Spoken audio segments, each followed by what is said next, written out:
bunch of old science fair projects. They had all been submitted by Anonymous, and they'd all won first prize. These awards should be hanging on the walls downstairs. It was sad to see all these marvelous accomplishments hidden away in the attic. Susie wanted so badly to please her parents, to live up to their expectations of what a Glatz girl should be. She never even told them she'd entered the science fairs.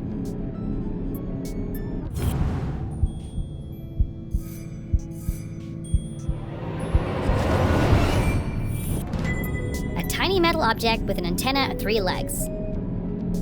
Looks like a transistor to me. Now, where can I find a battery?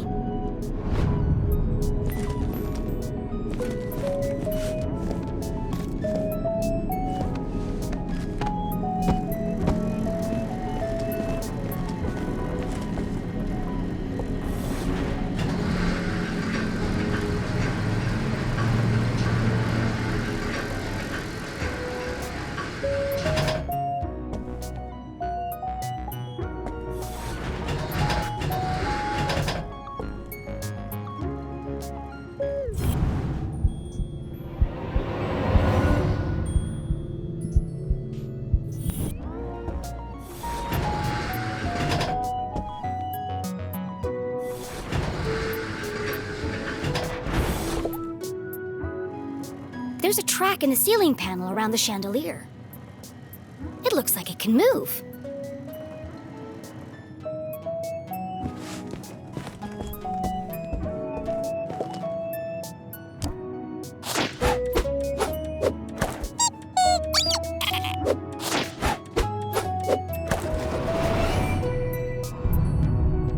Let's see. Stars, lips, hearts, and beakers. What would a girl like Susie use as a password?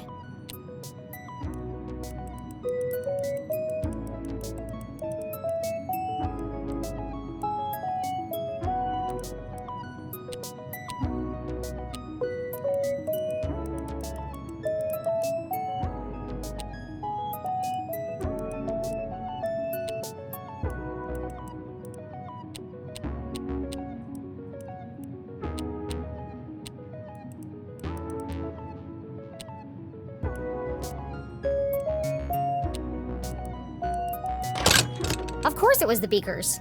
Clever. My stuff! Jenny hid the ring in her pocket and flipped through the pages of her journal. No obvious signs of tampering. At least Susie knows how to mind her own business. Now, where can I find a battery?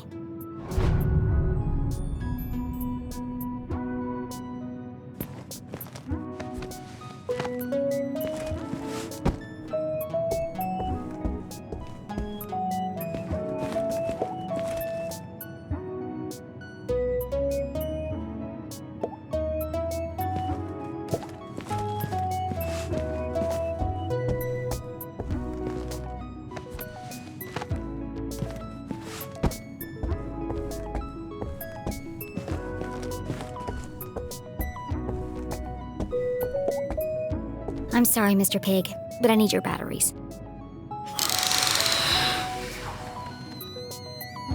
I love you! I love you! This will only hurt for a second.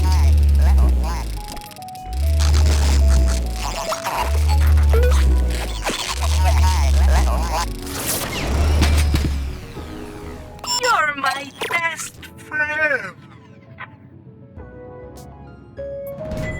Thank you, Pig, for donating your body to science. I'll give this stuff to Susie, and then I'll find a way out of this place. I don't have my detective gear to pick the lock. Besides, I can't just walk out in front of Mrs. Glatz.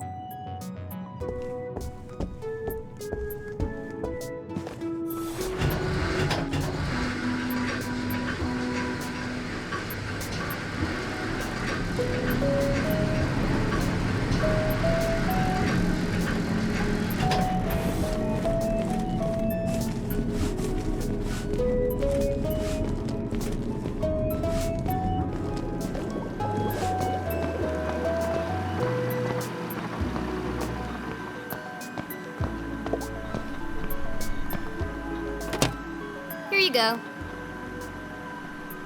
Oh, wonderful. Thank you. Now, back to the task at hand. Making my escape. Don't you want to know what these parts are for?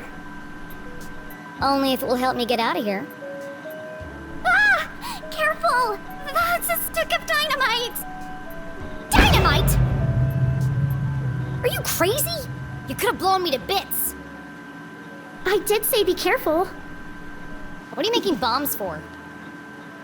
They're not bombs. They're silent explosives. Silent explosives? Think about it. Dynamite that doesn't make a sound. Impossible, you say? Not at all.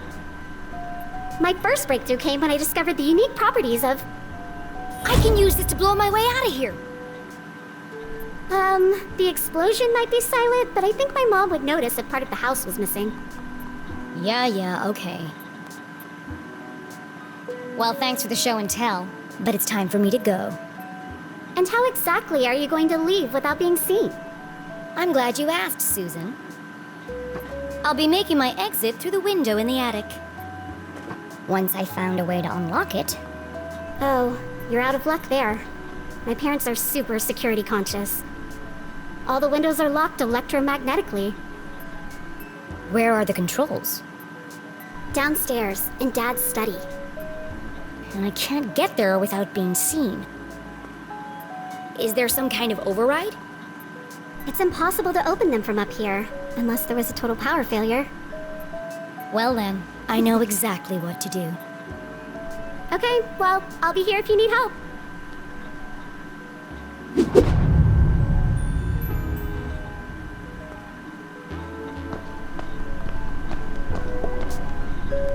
What does this machine do? That's Judy, Kate. She's a portable lie detector. Portable?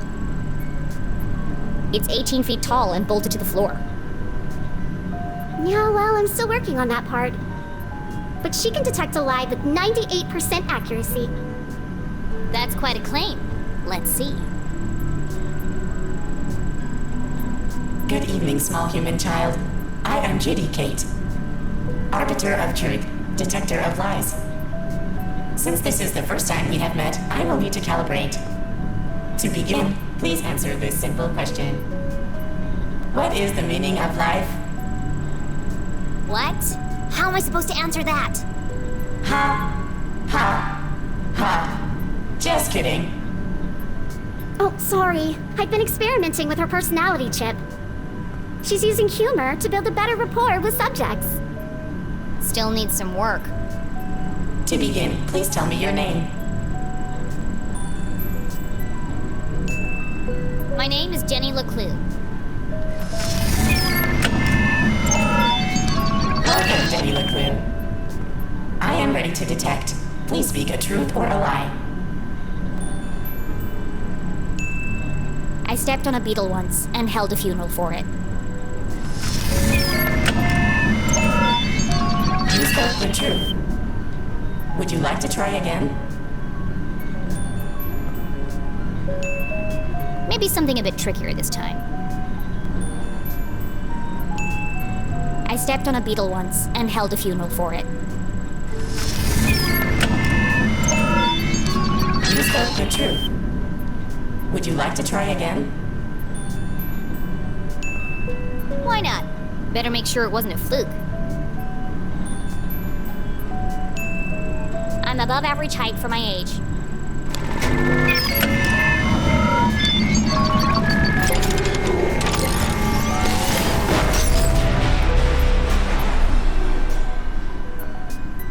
I think I broke it. It's okay. Her fuse just tripped. She gets very sensitive if you lie to her, especially if it's a big lie. But don't worry, she'll reset in a minute. Interesting.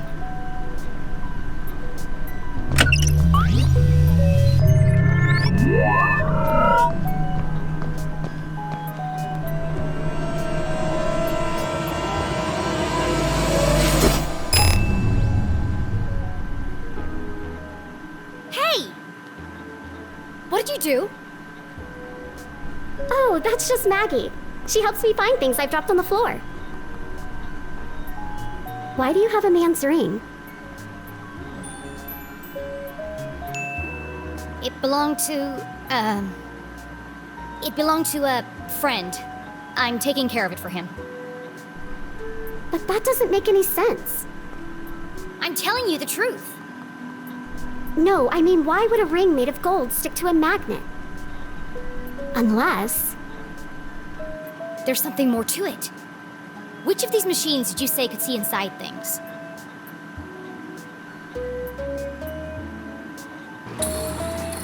Excuse me, Tim. We need your help.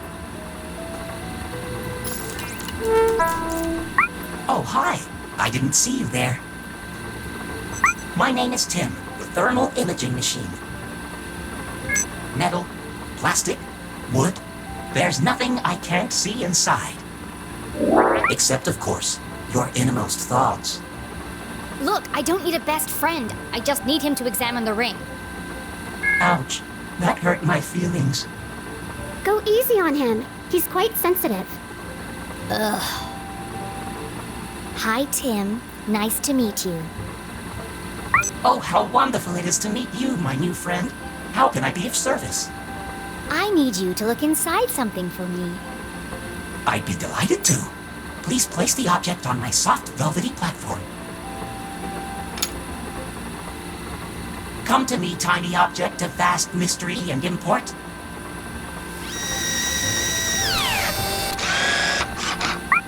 Reveal to me your deepest secrets.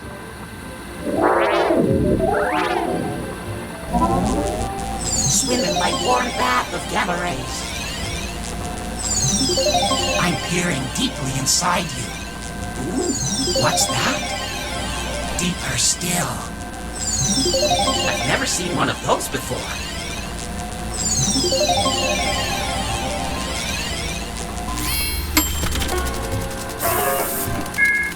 Fascinating. Oh, the wonders I have seen. Well, spit it out already. One moment, please, while I paint you a picture of the journey we just shared.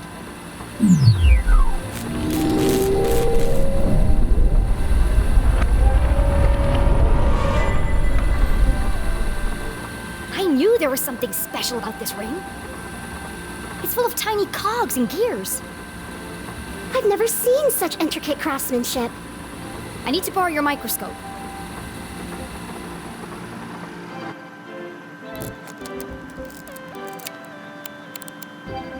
Tiny buttons hidden in plain sight. Clever. I wonder what they do.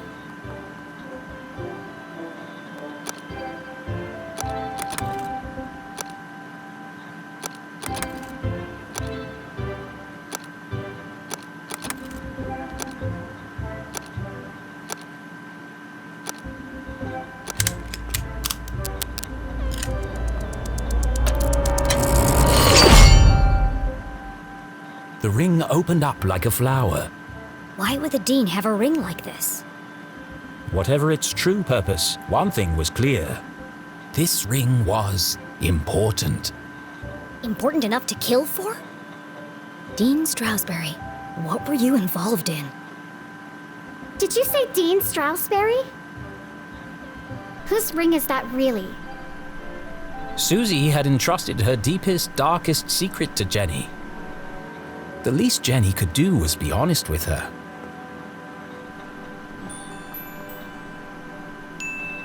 It's the Dean's ring.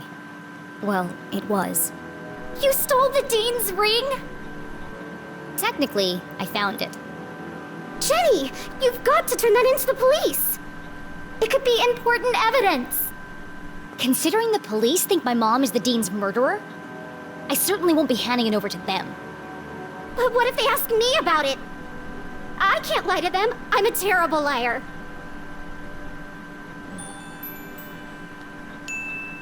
It's not lying. It's just leaving out the parts that don't concern them. I can't go to jail. My parents will disown me, and my reputation will be ruined. No one's going to jail, as long as we protect each other. I'll keep your secret, you keep mine. Like, friends. Sure. Now go back to whatever mad science experiment you were doing. I've got a window to open.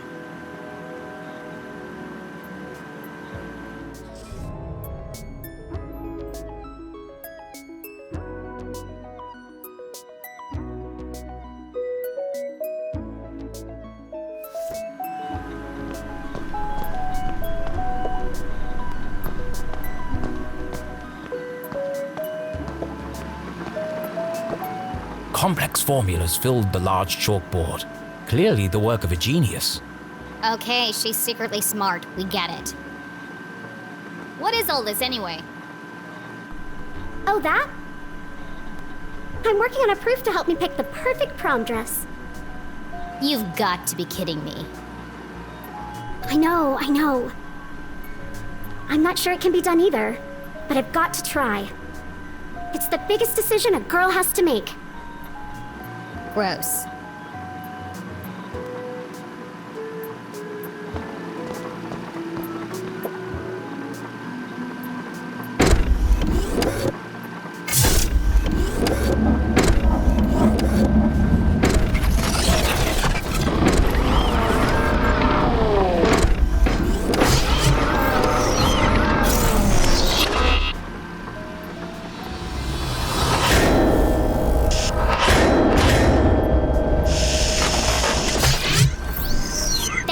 Robot just tried to kill me. Oh, be careful. Claude is very fragile. Fragile? It's enormous. I haven't finished calibrating him yet. If you want to help, get him to pick some things up and put them down again. He needs the practice. Just don't pick up anything too heavy.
Must have been too heavy.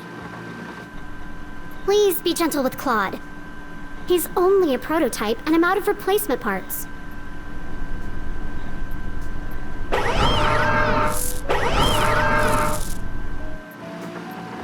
I got it! In the back of Jenny's brilliant mind, a plan was forming. I know exactly how to get out of here. How can I escape from Glatt's Manor?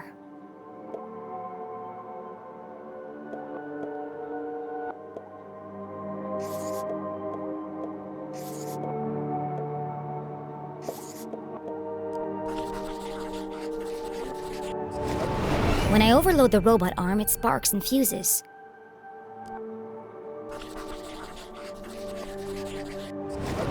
And when I light Adjudicate, she nearly overloads the power supply. So if I could overload them at the same time, then I might be able to short the power and open the window in the attic. But Jenny couldn't operate both machines by herself.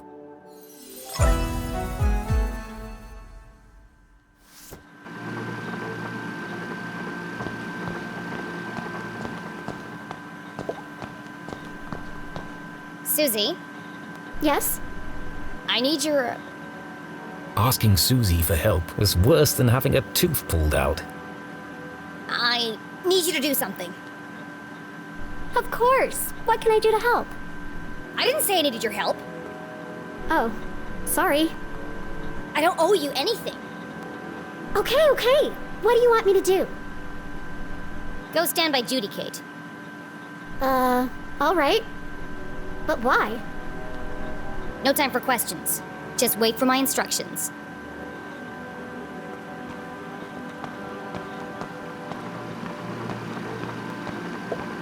Susie, are you ready? Welcome back, Susie Glatz. I am ready to detect. Please speak a truth or a lie. Okay, I'm ready. What should I do now? Just hold on until I give the signal.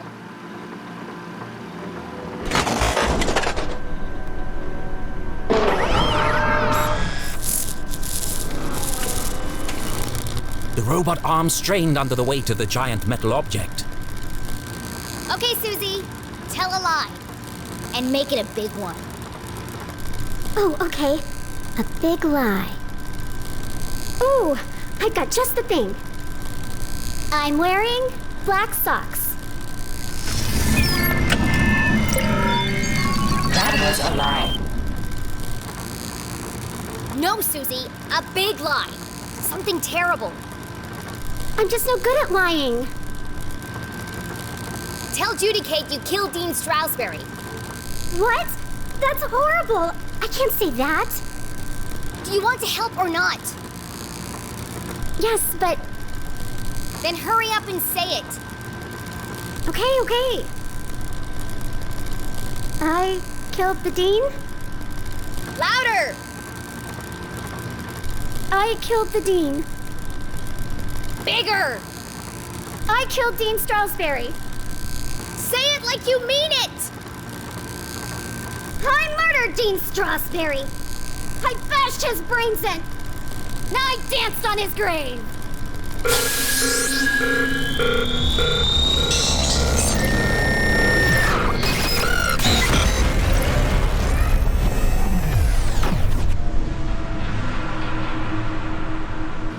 Wow. That was messed up. Oh my gosh. I'm a horrible person.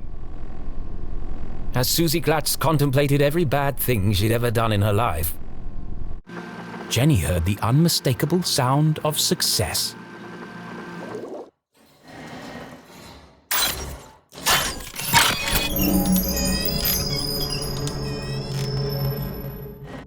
It worked.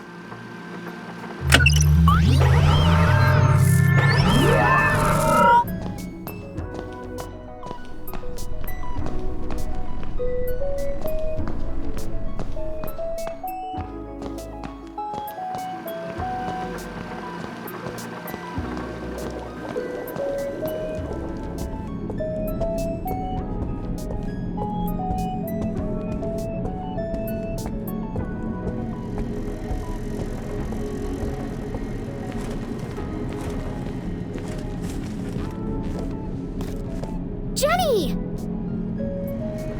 You can't leave now. It's past curfew. Watch me. Well, you can't go out wearing pajamas. I'm not playing dress up with you while my mom is trapped in jail for a crime she didn't commit. The real killer is still out there. And what if you find him? What then? Jenny paused. She hadn't thought that far ahead. Aren't you scared? Of course not. Jenny would never admit it, even to herself, but she was scared. You know who should be scared? The murderer. Because I'm coming for him. Well, let me help you. We can work out a plan together. Sorry, Susie, but I work alone. At least take this with you then. So we can stay in touch.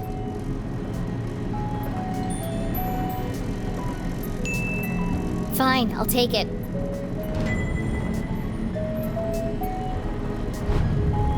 But don't call me. I'll call you. Okay, good luck. And be careful. There's still a killer out there. I'll be fine. Jenny, you won't tell anyone about my lab, right? Only if you cover for me. Of course. I'm always here for you. We're going to be best friends, Jenny LeClue. I just know it. Sure, right after I sign up for cheerleading.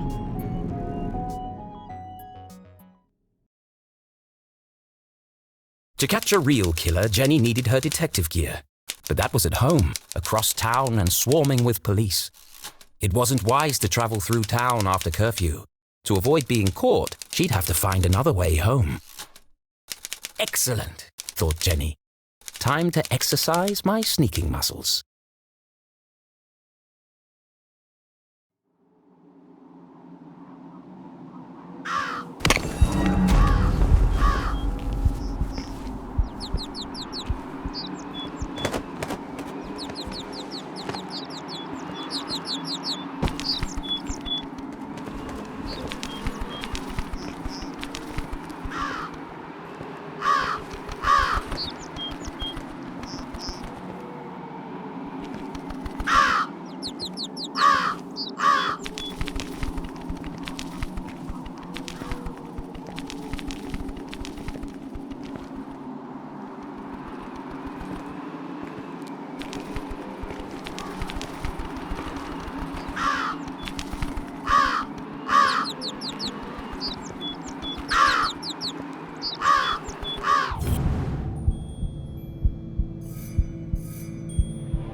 Jenny paused at the edge of the roof, her teeth chattering in the chill wind.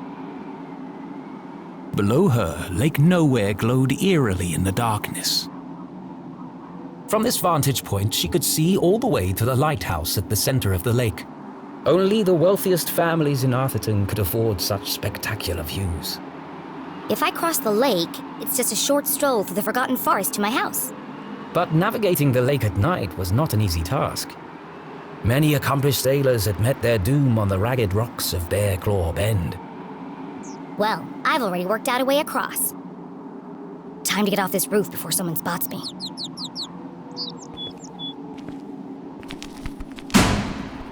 Damn it! Think fast, Jenny.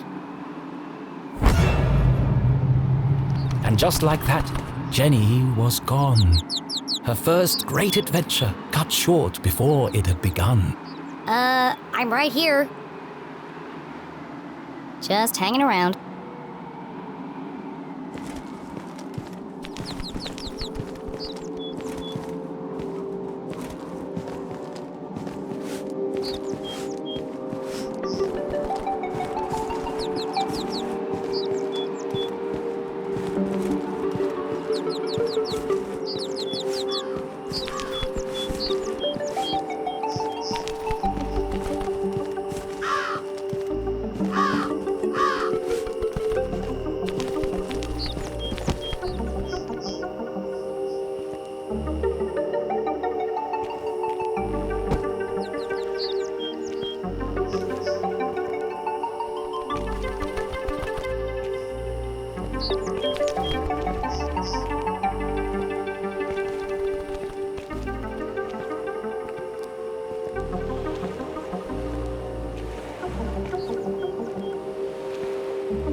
That's the way to Main Street.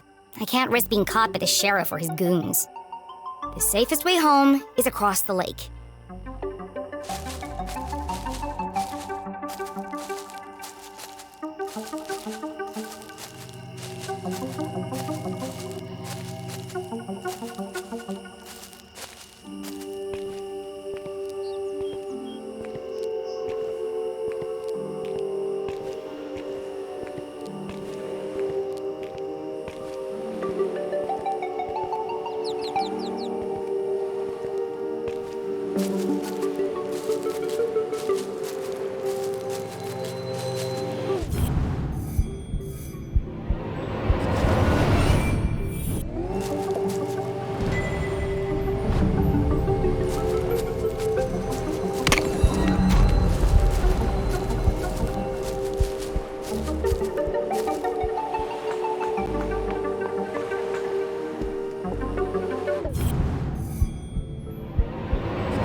What's that sound?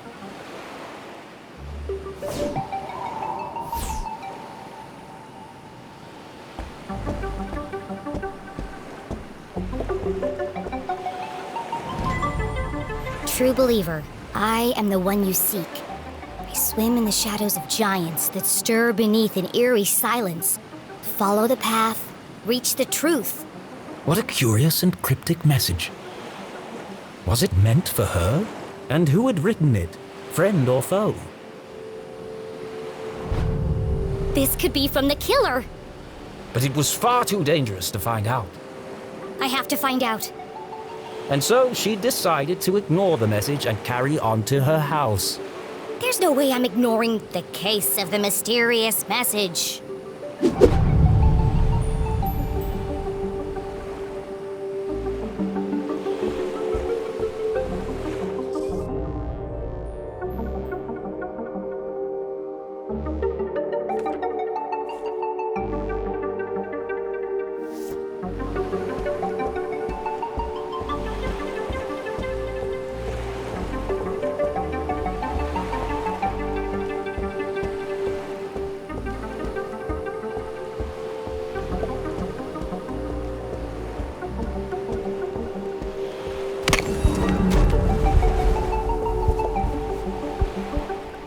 The SS Susie.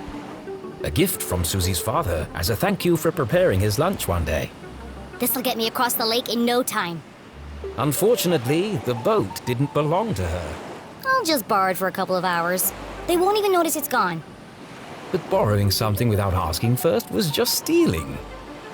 It's always easier to ask for forgiveness than wait for permission. Of course, the boat needed a key. Jeez, nobody trusts anyone these days. There must be some other way to start the engine.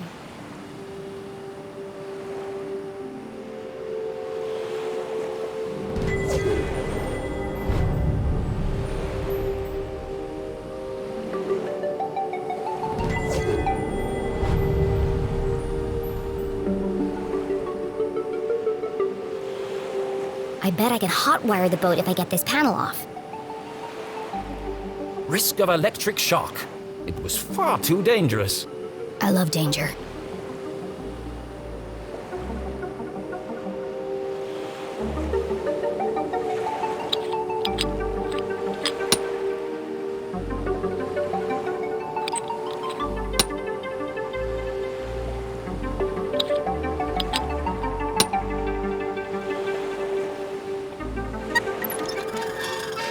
Damn, this one's stuck. Foiled at the last moment by a rusty screw. Oh well, time to turn back. There's only one screw left. I can just pry the panel back. And so she very carefully pulled on the panel.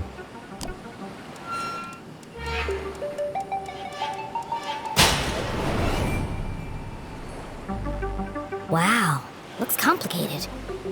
Far too complicated for a child to even attempt. Mom always says, a great detective focuses on the solution, not the problem. It looks like I can bypass the ignition by turning the dials until all the lights are illuminated. Piece of cake.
I did it!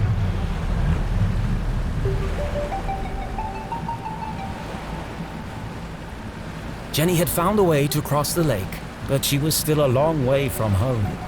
She pulled out her journal and plotted a course. First, I'll navigate my way around Skull Island. Next, I'll sail up the river to the Almaston Bridge. Then it's just a short stroll through the Forgotten Forest. And finally, home. Got it. Let's go.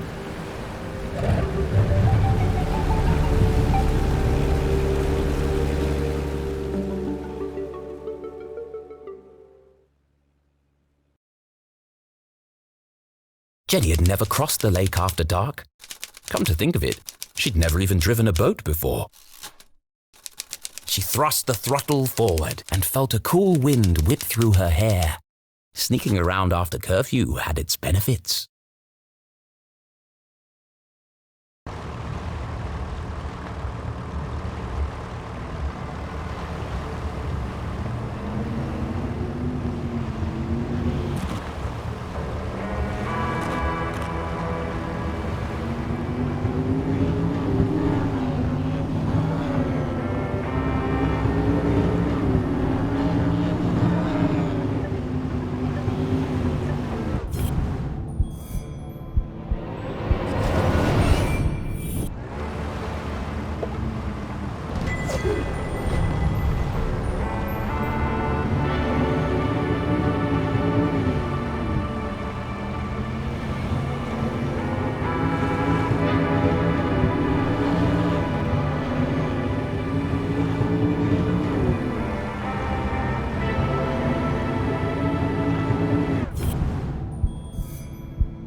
I swim in the shadows of giants.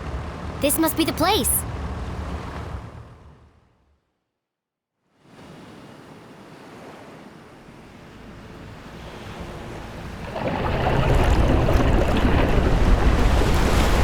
Whoa, that was huge. I have to get a closer look.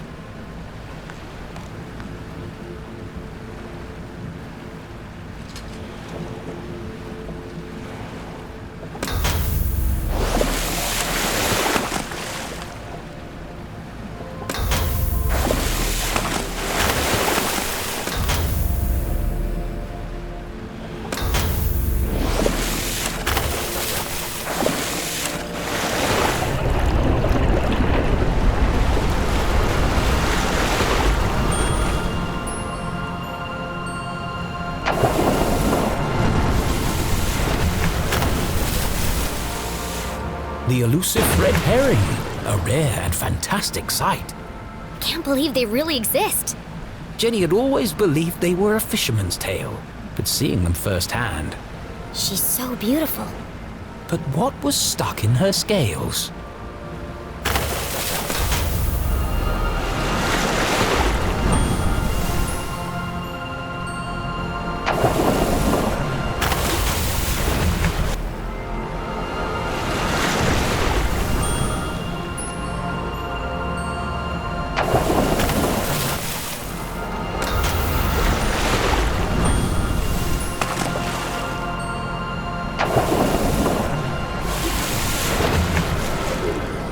A message in a bottle. Curious.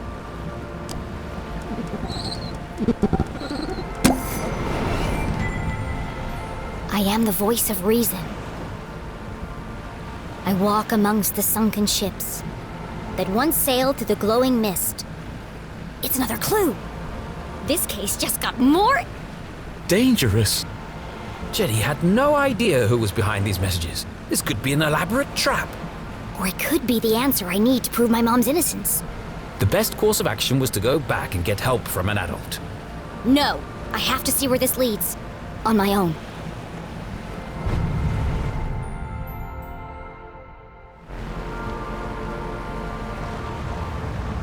Sunken ships, glowing mist. That should be easy to spot. Thanks, fishies!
That can't be good for the boat.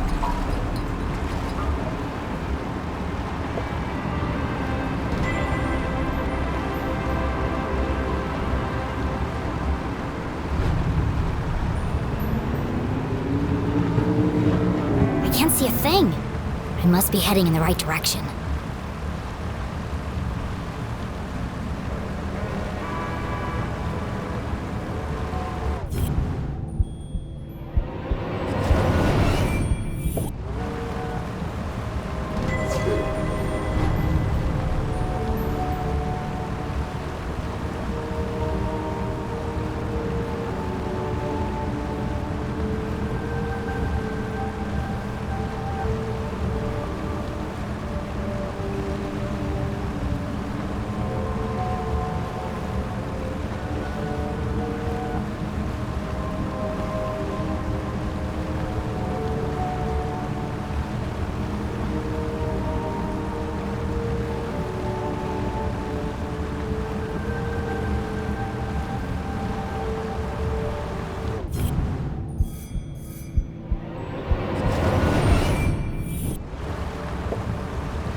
Jenny navigated carefully through the thick fog.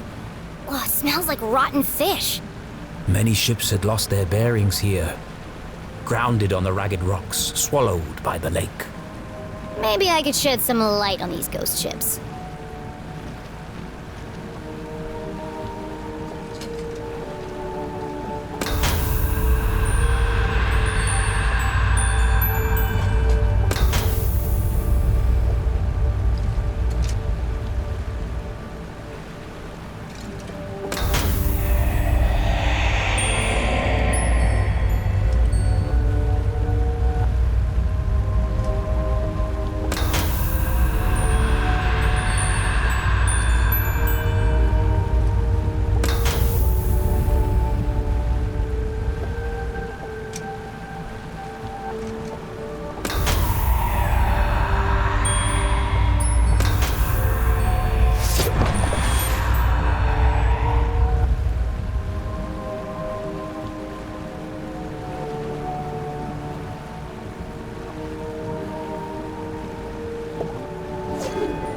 Another message.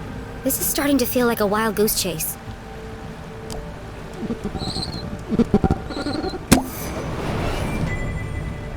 I am the hope in darkness. I sit in a spiral of ancient stone. Against the clock, I move alone. What's with all these cryptic messages? And where are they leading? I should get out of here before I turn into a ghost.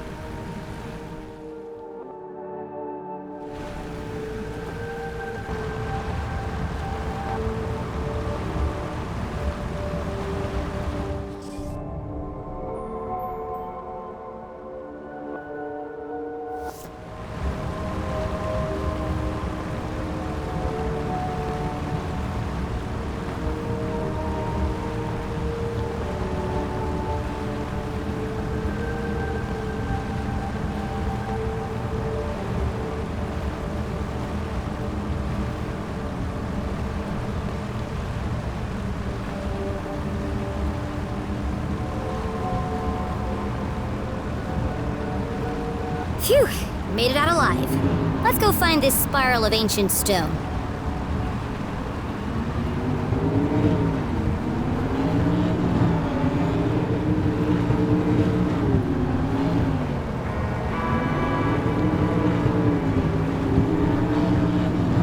Skull Island, home to an abandoned lighthouse and an excellent sandwich shop.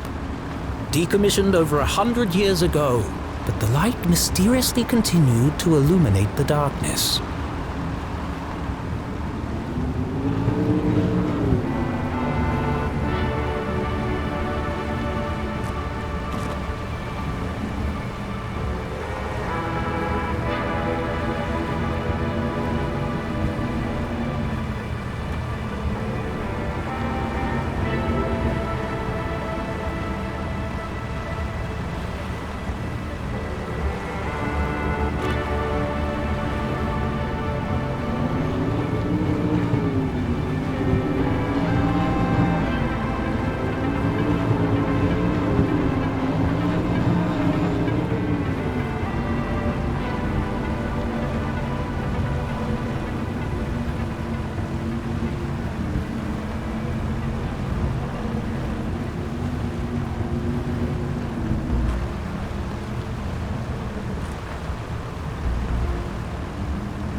The night grew dark and eerie.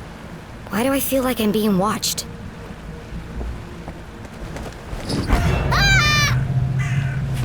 Well, aren't you ominous?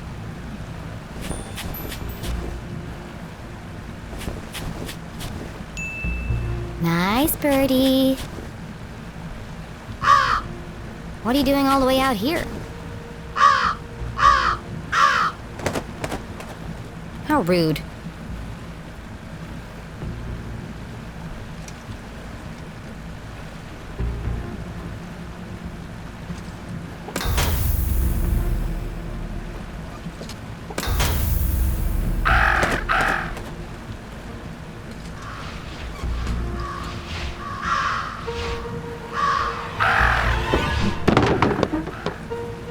Watch it, buddy! Talk about a murder of crows. It threw a rock at me!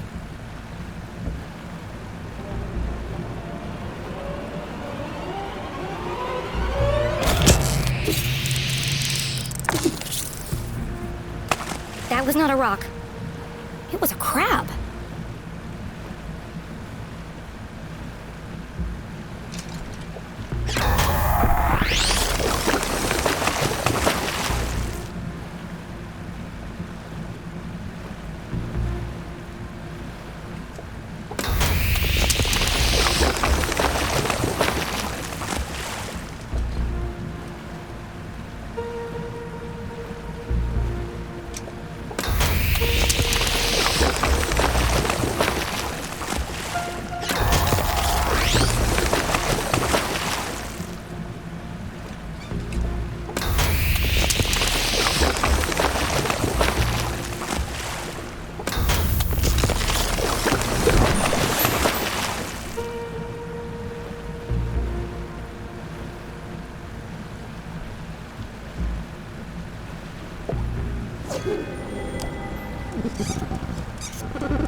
I am the answer to the unasked question. I stand inside the crescent moon. Below death's gaze, I wait for you. I wait for you. This could be the last clue. So caught up in unraveling the mystery, Jenny failed to recognize how dangerous this chase really was. Who is waiting at the crescent moon? Whoever it was, our intrepid detective would need to be extremely careful.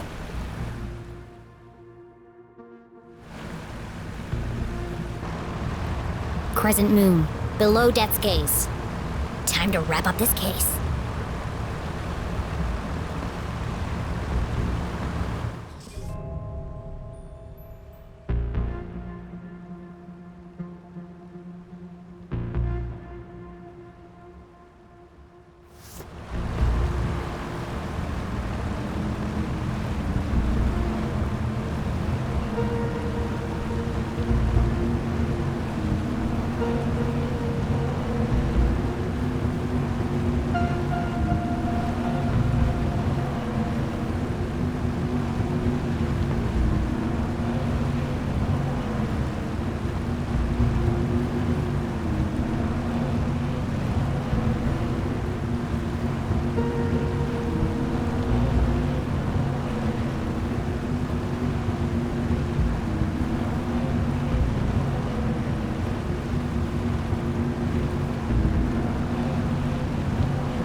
Hello?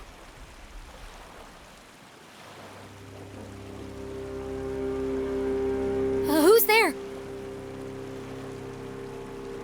Stay right there! Don't come any closer! Identify yourself!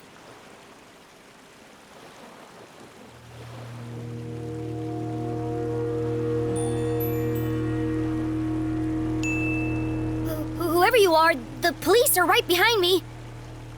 And they're very angry. But I might be able to help you if you just talk to me.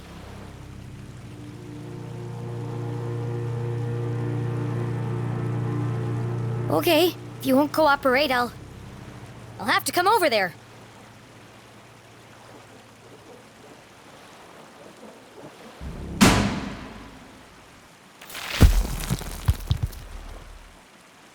Oh, it was just my imagination.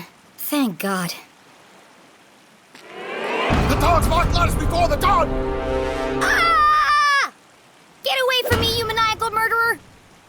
The dogs bark loudest before the dawn. CJ? The dogs bark loudest before the dawn.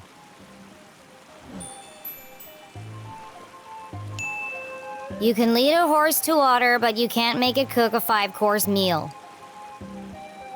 The wind blows strongly from the east. I watched Pot feels very self-conscious. The evening sky is full of fireflies. The absent-minded goldfish swims into the blender. Excellent, Jimmy. They haven't broken you yet. The notes were from you? I thought you were the Dean's killer. Why did you make me go through all that if you were already in the boat? This is the only place safe from their prying ears. We have to hurry. This line isn't secure. Line? We're talking in person. Exactly. Now quickly, before they get a fix on our location. What did you want to tell me? Seriously? You can't keep doing this. You contacted me. Did I? Actually, I'm glad you did. I need to ask you a few questions about the Dean's death. Good, Jenny. Question everything. Trust no one.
What happened to your eye?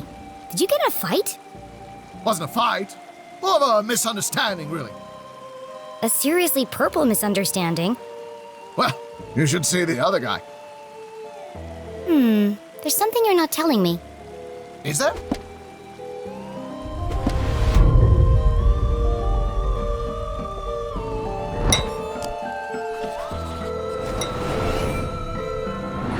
What happened to your compass? Before it was wandering, but now it seems to be pointing in one direction. Exactly. Do you see now? It's not a compass at all.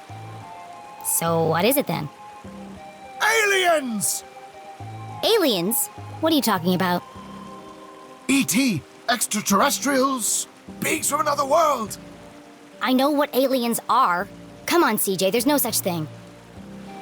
What? No, not you too. I'm sorry, CJ, but it's time to get serious. The Dean is dead and my mom's in jail, framed for a murder she didn't commit.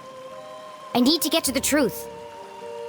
The only way to truly see is to open your mind. Not everything is what it seems. If there really are aliens in Arthurton, how come you're the only person who's ever seen them? People don't see what they aren't looking for. That's why I come here every night, to observe the unobservable. The compass is my eyes. It can sense their presence where I cannot. Why don't you borrow it and find out for yourself? Okay, I'll take it. I need all the help I can get. Good. You can prove my theory to be fact. Let's not get ahead of ourselves. Just remember, when the needle is steady, the phenomena are near. Sure. They were here before. They will return. And we'll be waiting for them. Uh-huh. Yep, totally.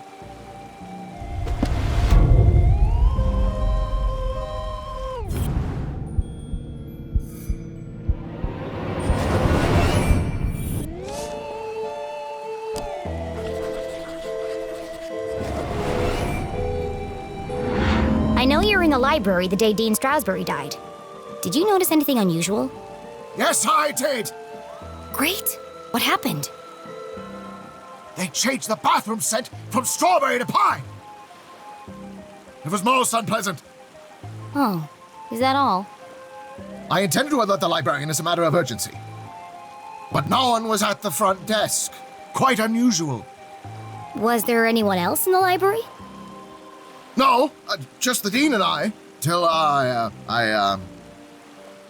Until you left. It's not like you to leave your research lying around. Why were you in such a hurry? I lost track of time. I was late for an appointment. An appointment? Where? Appointment? What are you talking about? You said you were late for an appointment. Objection. Leading the witness. This isn't a trial, CJ. It's just me, Jenny. Then I have nothing further to say, Your Honor. CJ, this is serious. You have to tell me the truth. I had to do it, Jenny. They needed to learn. CJ, is this a confession? Well, we're going to find out anyway. CJ, did you murder Dean Strasberry? The dean? Oh, no. But you just said... Good, Jenny. Suspect everyone, even me. I don't understand. In fact, I suspected myself for quite some time. But I couldn't have done it. I want to believe you, CJ, but do you have an alibi? That's why I left these notes for you. If anyone can prove I'm innocent, it's you, Jenny LeClue. Hang on a second. Let me take a look at that. Jenny, I need your help. You know, we could have saved a lot of time if you'd just given me this message first. Risk being followed? Never! But what had piqued Jenny's interest was not the message itself. That paper. What did he write all these messages on?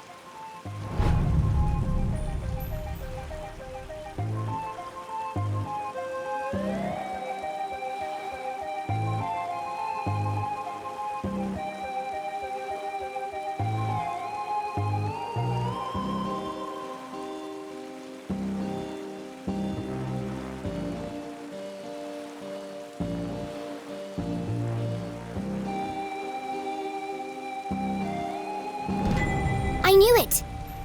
You wrote all these messages on a piece of newspaper.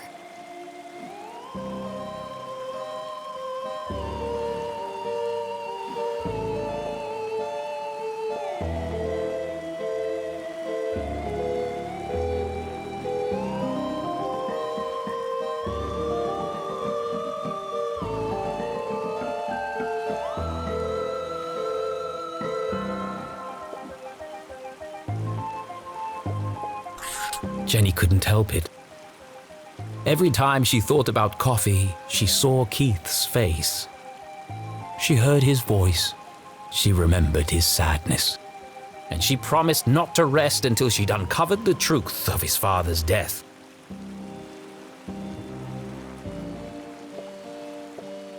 That's the day of the Dean's murder.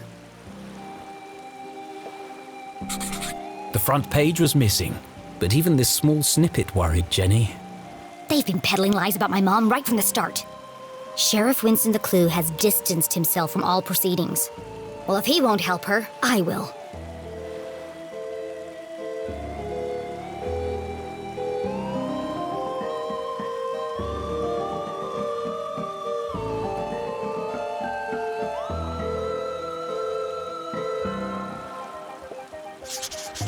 3:55. Clearly the afternoon. CJ was always protesting something. The first time they had met, CJ had handcuffed himself to a bike rack outside Agatha Krusty's bakery. He was convinced they were hiding something in the pies. He'd lost the key to his handcuffs, so I picked the lock for him. They had been friends ever since.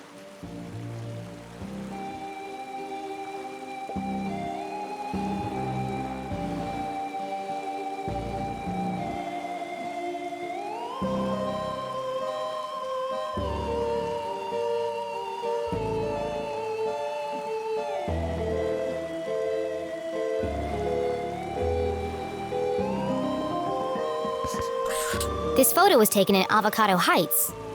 That's on the other side of town, miles from the library. CJ couldn't have killed the dean. All the evidence is right here.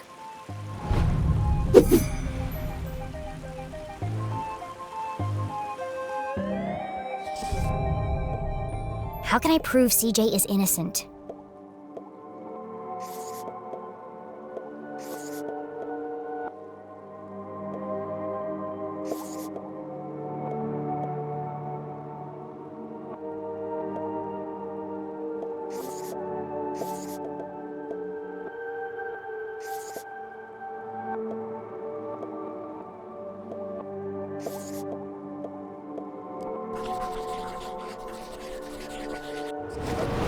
CJ's black eye only proves he was in a fight. It could have been with the dean.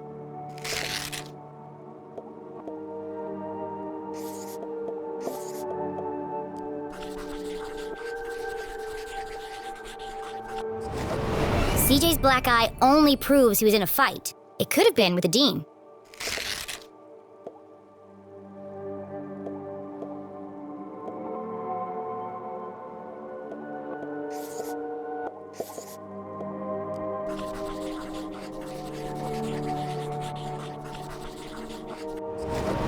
CJ was photographed in Avocado Heights at 3:55 p.m. on Thursday, 2 minutes before the dean died. There's no way CJ could have killed him.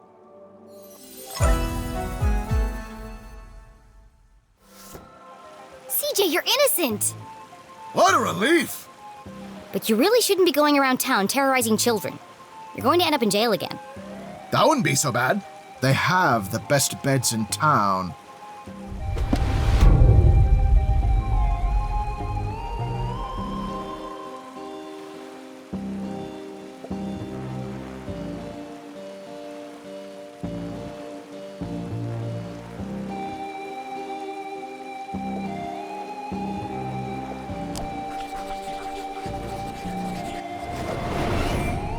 Those scribbles look familiar. I found your map of Arthurton in the library. Keep it. It's a great map. Very rare. Ripped it straight out of the town charter, first edition. Come to think of it, only edition. What about all your notes? Don't you need them? Nope. Got it all backed up in the cloud. What cloud? Did I say cloud? I meant head. So what do all those notes mean?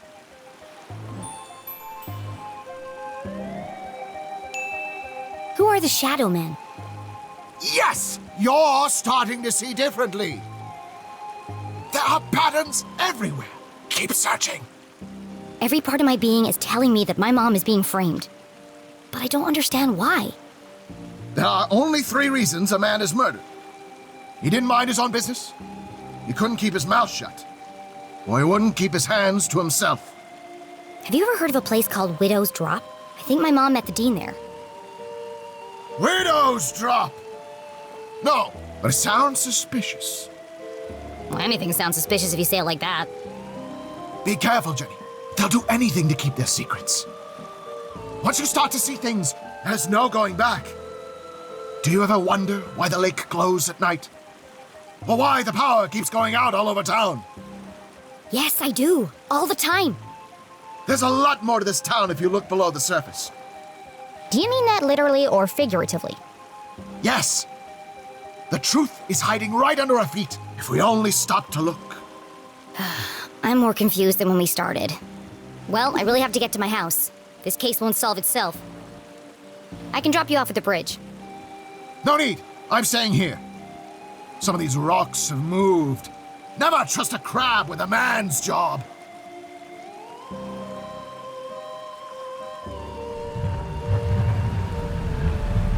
Be careful, Jenny. They are everywhere. Always watching. Don't worry about me, CJ. They'll never see me coming. I sneak in silence. I creep in the shadows. My footsteps are whispers.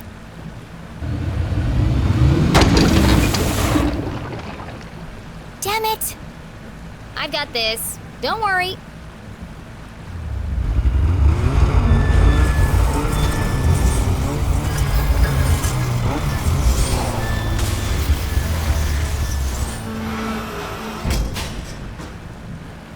That'll buff out.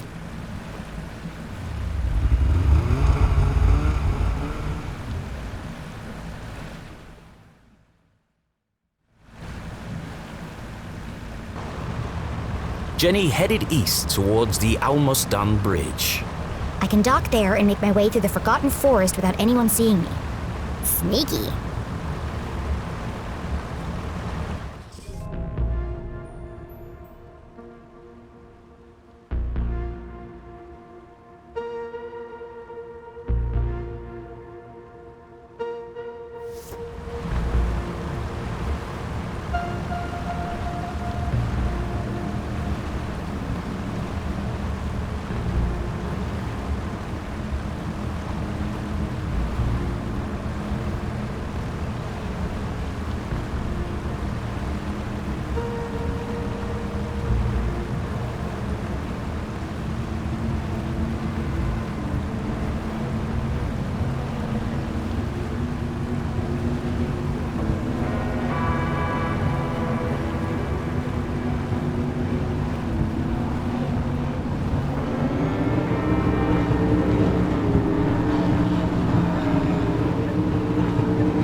The way to my house.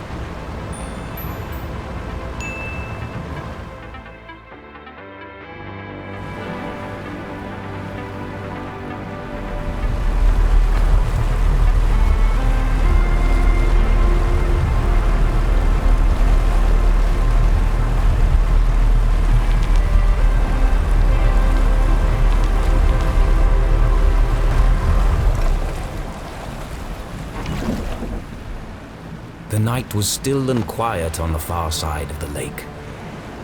No one ever comes down here, not since they stopped repairing the bridge. And yet it was hard to shake the feeling of being watched. This is CJ's fault. He really believes all that stuff. Once you start to see things, there's no going back. I wonder what he meant by that.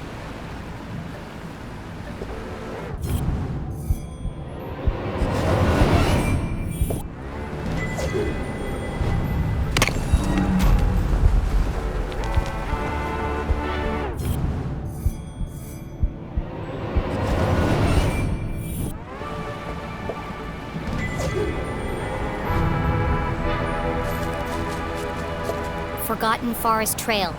Voted most likely place to be eaten by bears. Arthurton Gazette.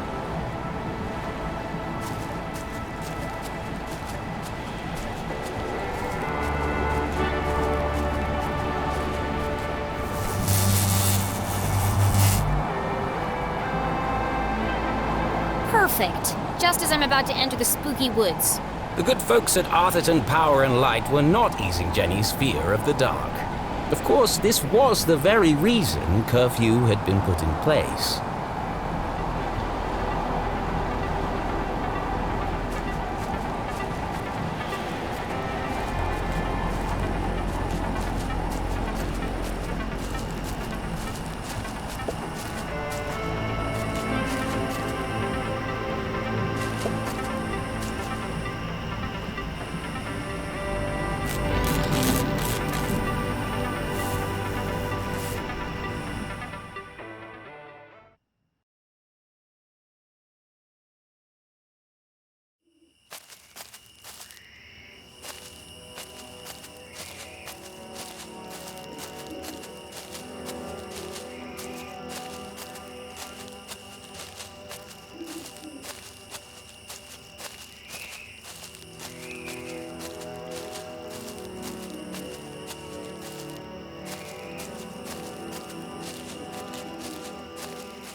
What happened to the bridge? It looked like Jenny had reached a dead end. She had no choice but to return to Susie's house for a comforting mug of hot chocolate. I'd rather plummet to my death.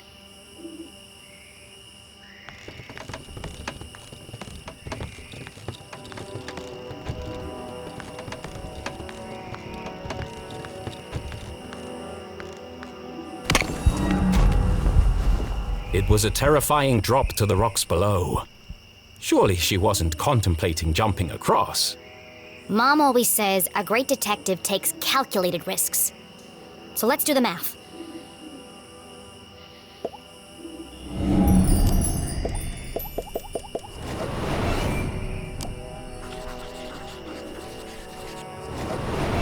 The bridge is too weak for a running jump.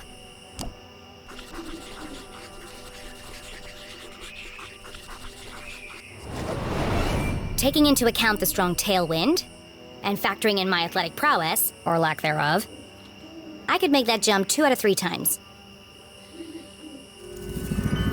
Not bad odds. Terrible odds. Well, Here goes nothing. Uh-oh.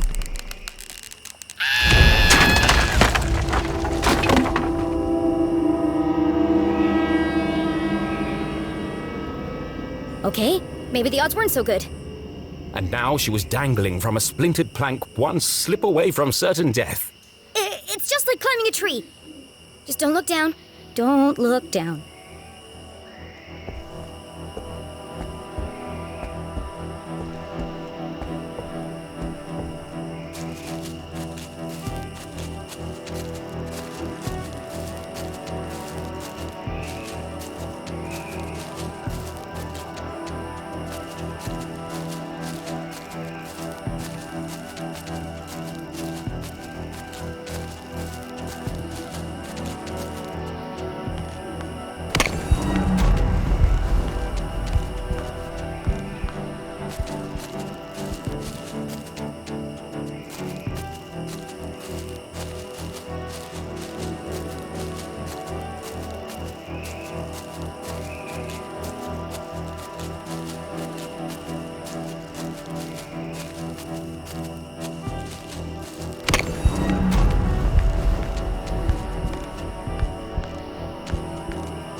Was this the end for our tiny hero? As her spindly muscles began to give way, an image flashed before Jenny's eyes. Her mother, dangling from a ledge, unable to pull herself to safety. How could she possibly save her family when she couldn't even save herself? I can't give up now. Mom needs me.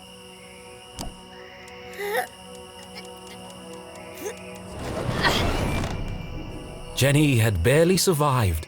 Was she really prepared for the dangers that lay ahead? It's too late to turn back now.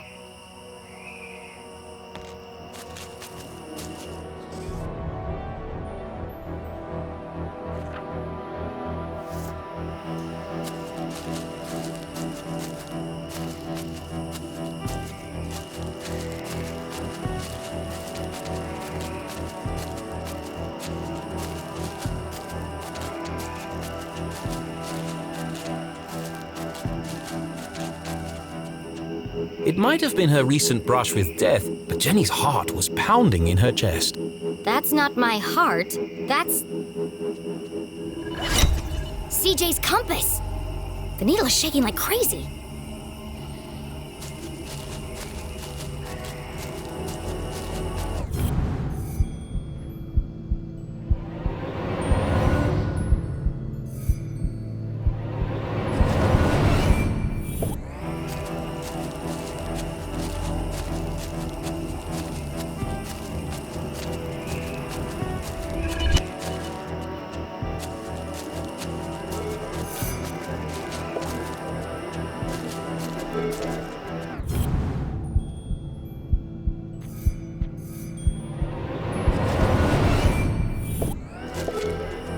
What's this? Another postcard piece. Curious.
Is this what the compass was pointing to?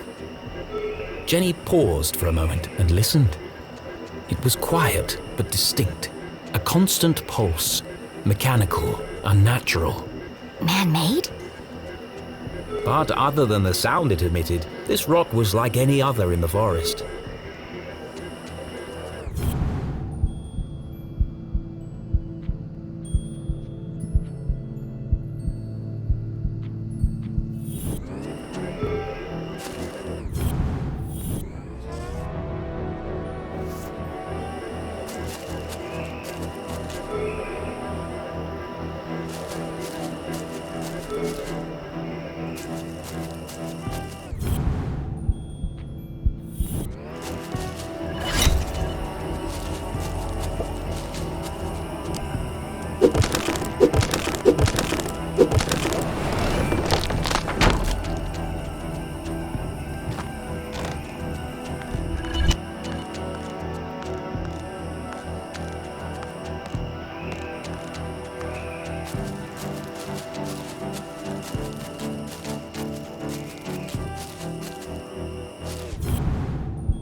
There's something under there.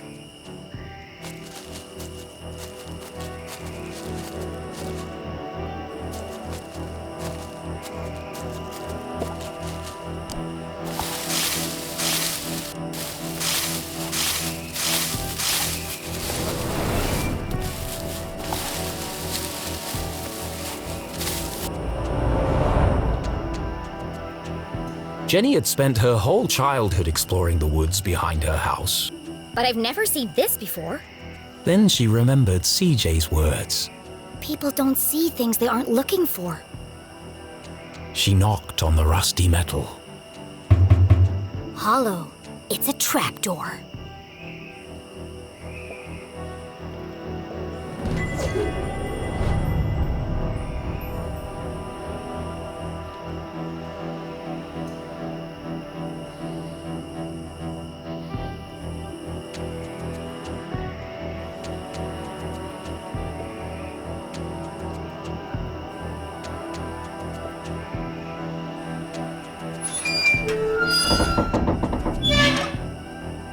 It's rusted up pretty badly. I can't move it.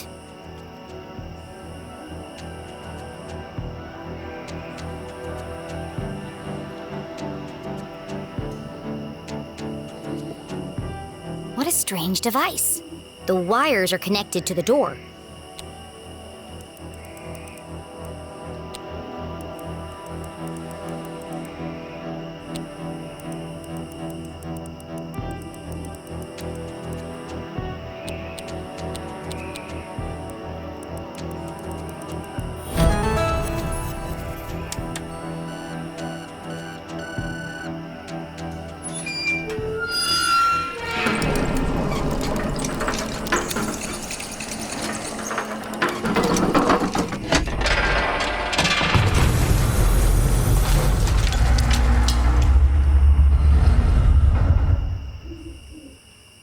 A stale, metallic odor filled the air as Jenny peered into the opening. It sure is dark down there. Too dark. But I can't just leave this unexplored. I have to see where it leads. And so Jenny descended blindly into the unknown.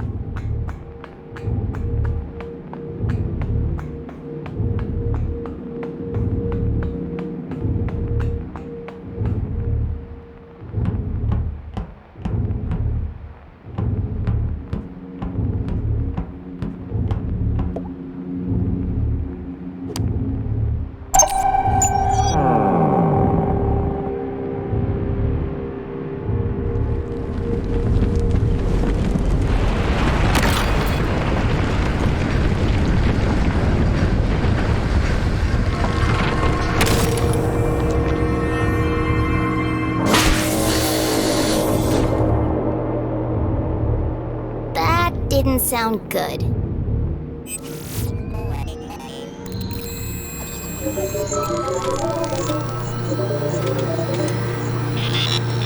In all her short life, Jenny LeClue had never found herself in such a peculiar place. The town that once seemed a small, lifeless pond was suddenly an ocean of mysterious possibilities. Equal parts terrifying and intriguing, it was... Incredible! Yes. An incredible mystery in her very own backyard.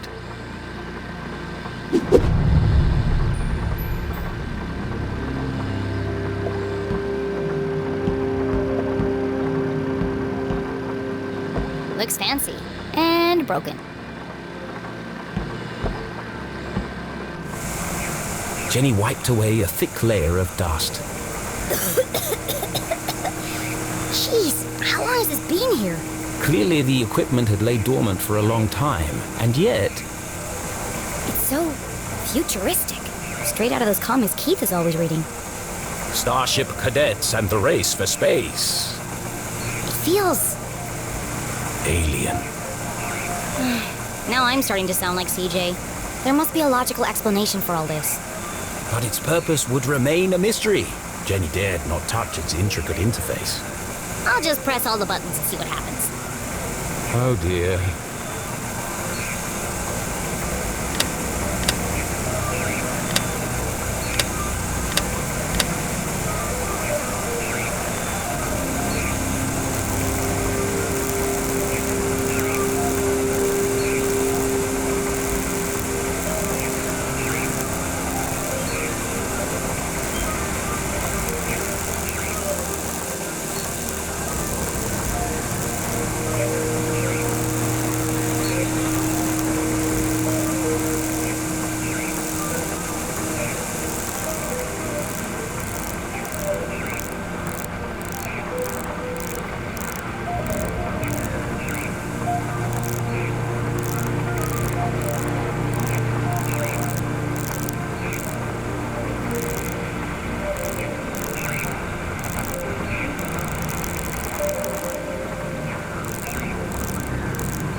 As Jenny turned the dials, she heard something hidden in the static.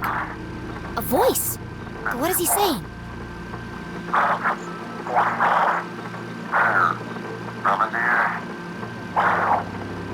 It's a pattern. It keeps repeating. Animals and numbers. Animals and numbers. People in the future sure talk weird. Was it a cry for help? A shopping list? Someone with extremely limited vocabulary? Whatever it is, it must be important. And so she transcribed it in her journal.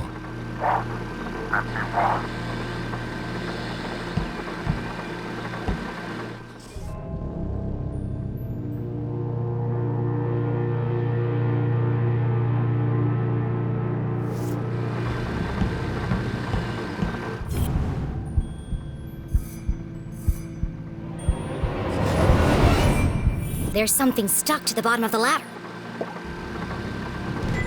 It was just a blank piece of paper. Or is it? Jenny traced her finger over the page. She felt the clear indentations left by a pen. I know exactly what to do.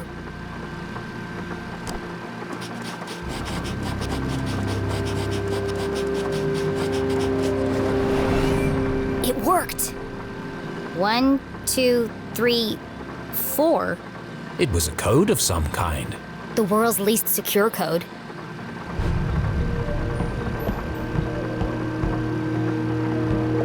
Please enter authorization code to begin. 1, 2, 3, 4. Code accepted. System authorized and on for activation.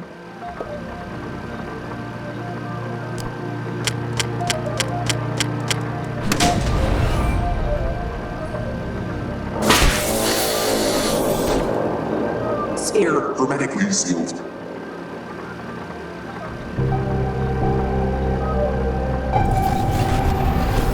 Magnetic transducer coils charging. Rotational phase harmonics stabilized. Commencing experiment 8, module 37.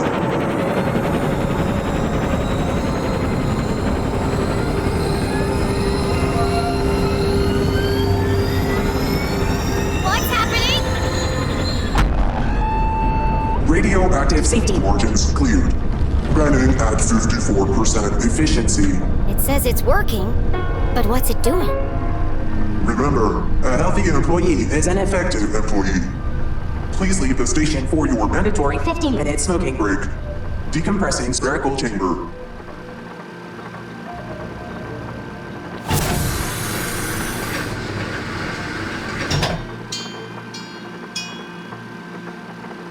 I should get out of here before my skin melts off.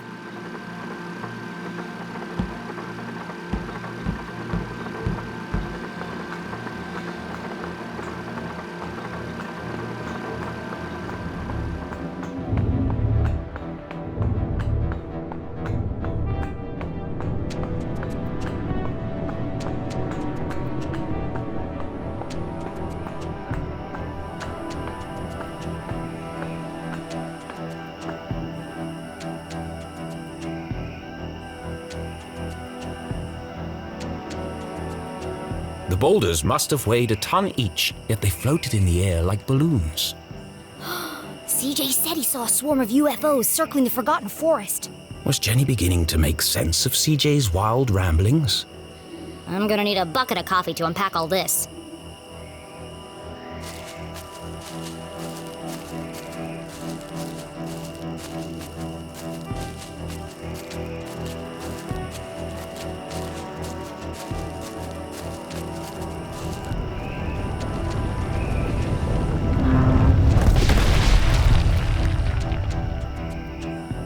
Oh, God.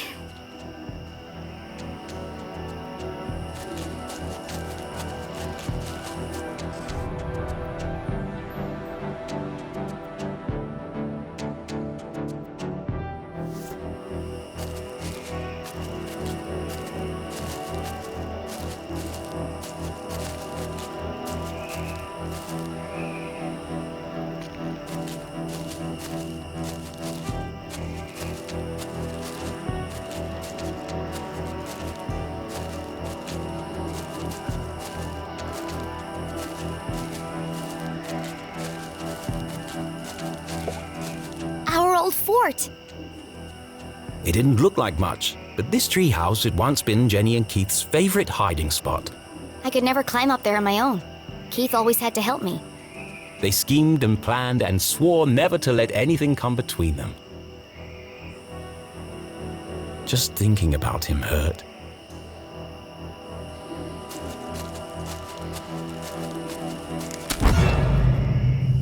What was that?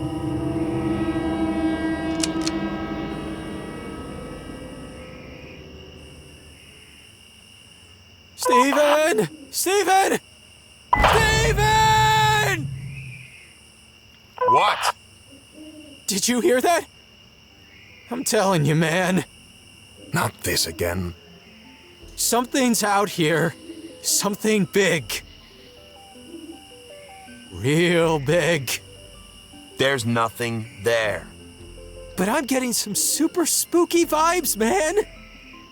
For the last time, Kevin, the radio's off for emergencies only.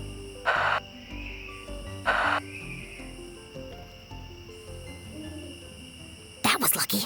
I need to be more careful. The house was swarming with police, but she knew this place like the back of her hand. If anyone could find a way in, it was Jenny LeClue.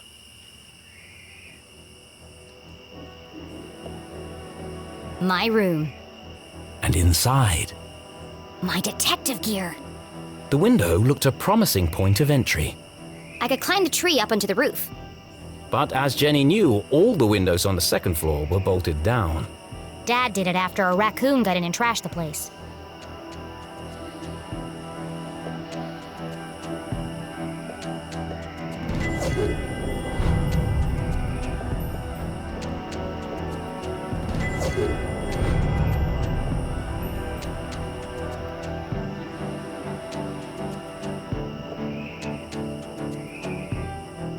This place is crawling with cops.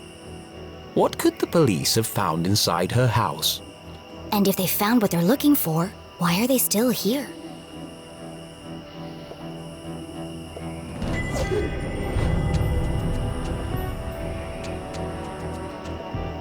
Jenny recalled the Christmas Eve when she had climbed down the chimney and discovered how difficult the jolly old man's job was.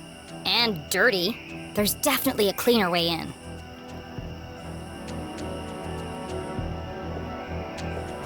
That's Mom's room. Her window is bolted down just like the others. Now I think about it, that's a real fire hazard. It's tempting. But Jenny couldn't risk being seen by the police. There's probably a sneakier way in.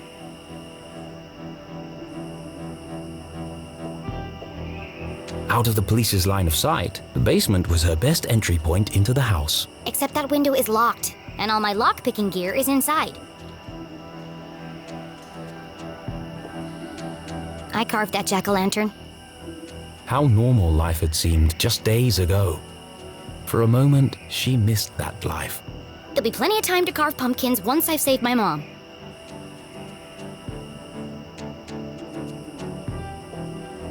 The window was ajar, the frame damaged. Somebody broke into my house. That's my job. But who?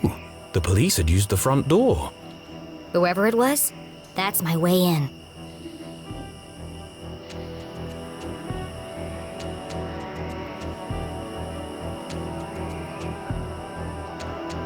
To get to the basement window, Jenny would have to creep carefully past the police officer. One false move and the game would be up.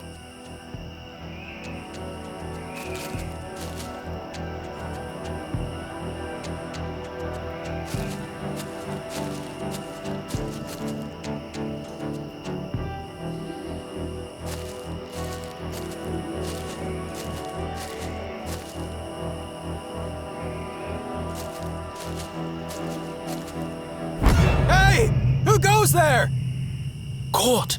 Jenny would have to think fast or risk being jailed like her mother. Here goes nothing.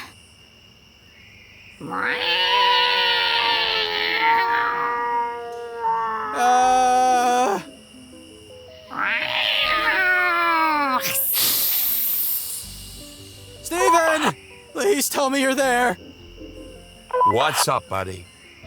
I think you should know, and I say this with 100% certainty, that there's a... Spit it out already.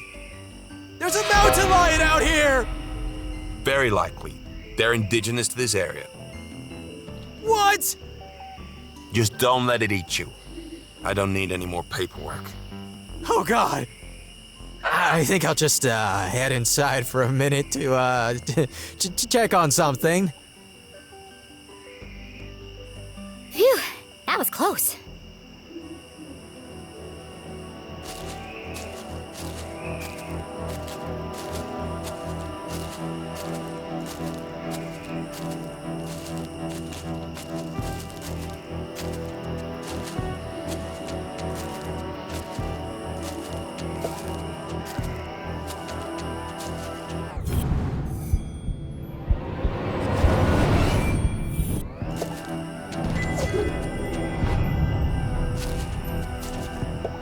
Someone definitely forced this open. Would Jenny enter the dark basement?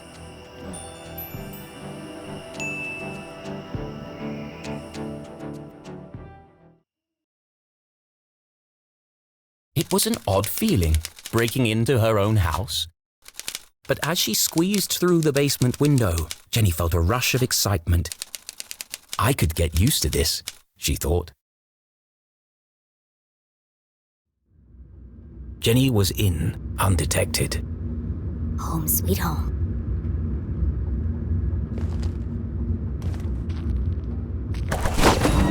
What the heck? Who left this here? Jenny's father had never carried a briefcase, and her mother couldn't afford one. Let's see who this belongs to.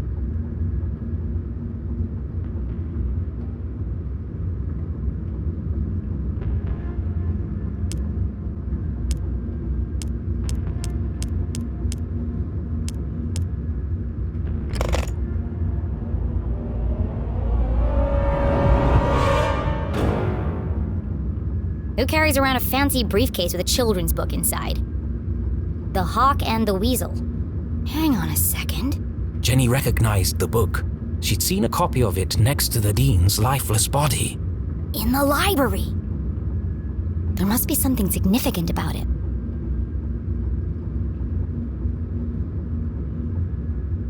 It's written in a foreign language. Weird.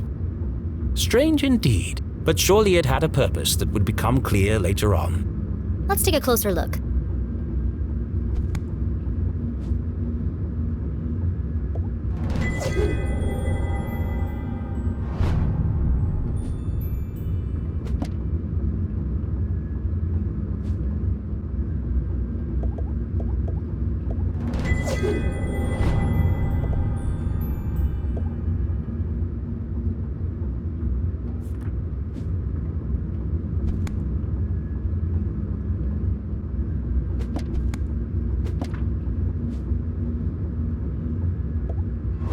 This feels familiar, like I've seen it before. Wait, no! I've heard it before! On the radio in the underground lab! Could there be a connection between the cryptic radio message and this book? Let's find out. If I just follow the animals and numbers, I'm sure I can figure this out.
Soon they will all listen. Relive their rancid past. The message read like a threat.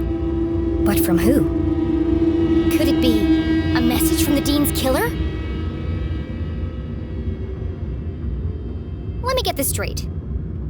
Someone's broadcasting a sinister message in code, which is being picked up on a radio in an abandoned laboratory hidden in the forest. And the secret to decode this message is written in a children's book, which was locked inside a stranger's briefcase in my basement. All of this was true. That doesn't make it any less crazy sounding. But not all mysteries could be solved in an instant. Sometimes questions had to percolate, like a good cup of coffee. Only then would the answers become clear. I guess I'll let it brew for a bit. But right now, I need to get to my room and find my detective gear.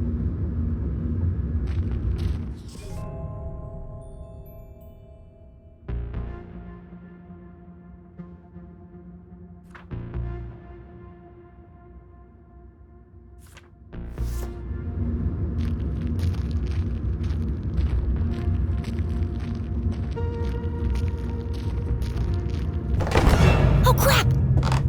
Hey! What are you doing? Nothing. Just looking for more beer.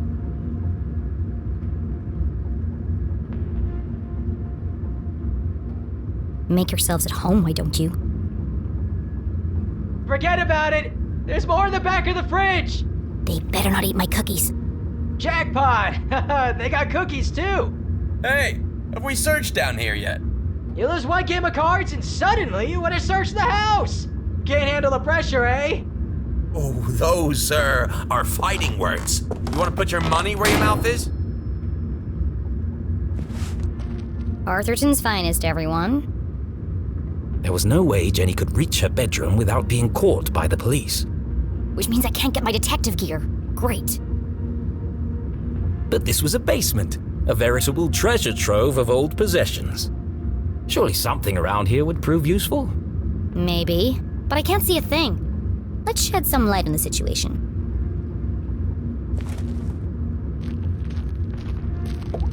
Of course the fuse is missing for the lights.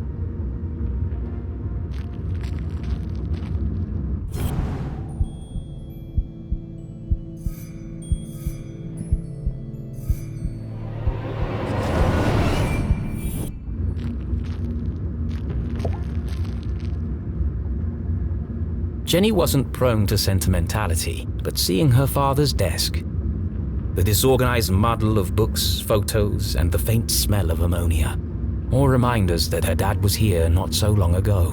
Miss you, Dad.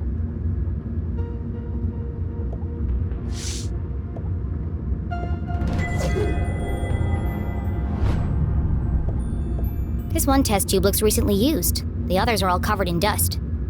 A small puddle of liquid had pooled on the desk. Looks fresh. Still sticky.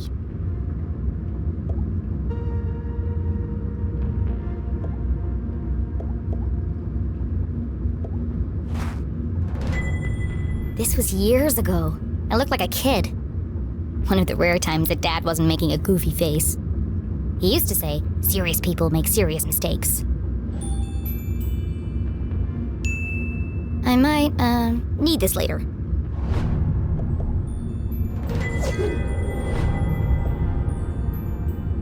Quantum tunneling and adaptive spectral optics. Sounds like a real page turner. Dad was such a nerd.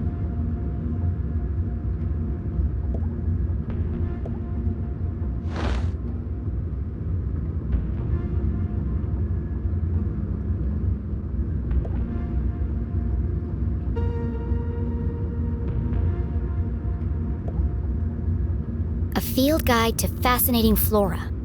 Written by Weiss, Felding, and Strasberry. Did the Dean write this book?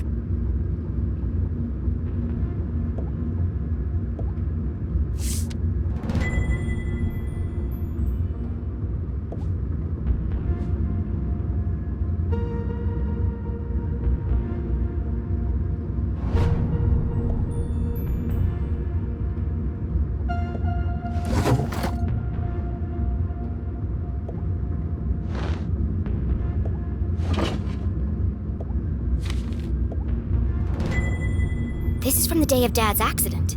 Mom must have kept it.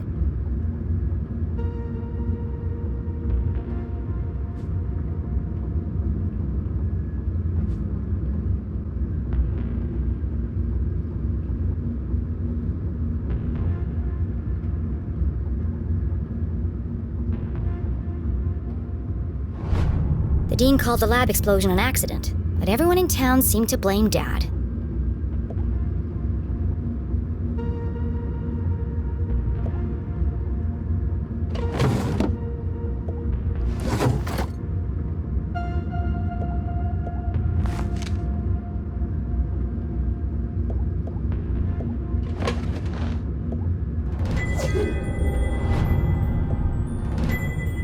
Acrid inspections report.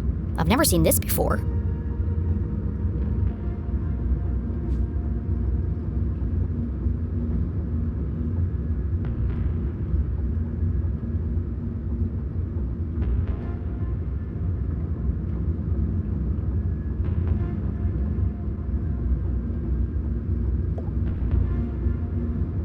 This contradicts the newspaper article which stated my dad made a mistake.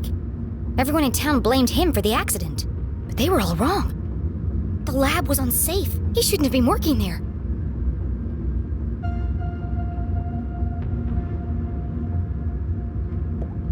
October 5th. That was 1 week before. Her father's accident. The dean signed the report. Someone had circled the signature in red pen. He must have known that the lab was unsafe, but still let my dad work in there? Any rational mind could see it. Strong evidence linking her mum to the dean's death. This doesn't prove anything. But it was a clear motive for murder. Revenge. My mom wouldn't do that. But who else would see it that way? There must be an explanation. I just don't know what it is yet. I can't let this fall into the wrong hands. Was Jenny sure this was the right thing to do? It broke every rule in the book. Why would she need to hide evidence if her mom was truly innocent? Mom isn't here to defend herself. It isn't fair. But however she tried to justify it, Jenny knew this wasn't the choice of a great detective. I need to buy myself some time. I can't afford anyone jumping to conclusions before I've had a chance to investigate.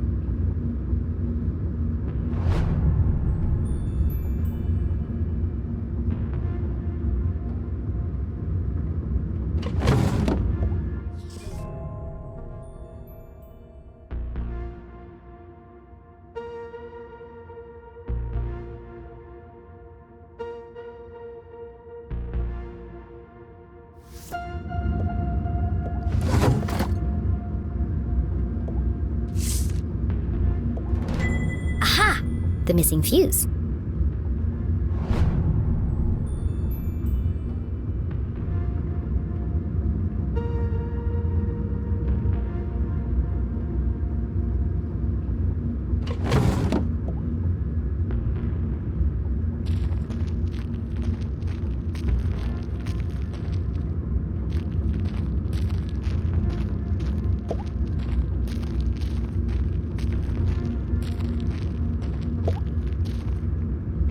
Then there was light. Jenny would need to work quickly to remain undetected. Who knows when they'll come back? Now, where's the most likely place to find a makeshift detective kit?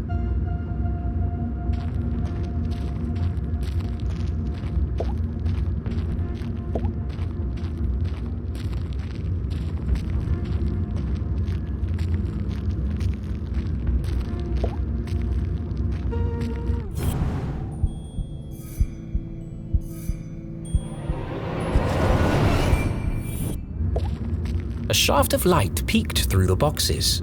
There's more stuff back there. I just need a way through.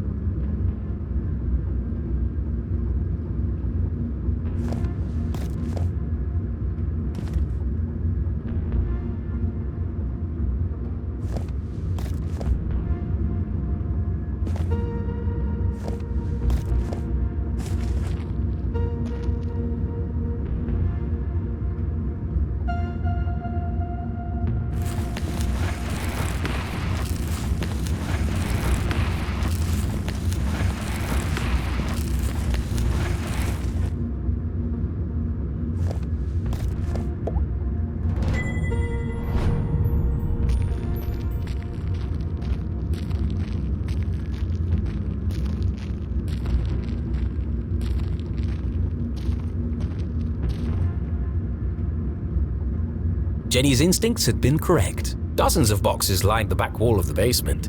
There's probably something useful here, but it'll take forever to search through them all.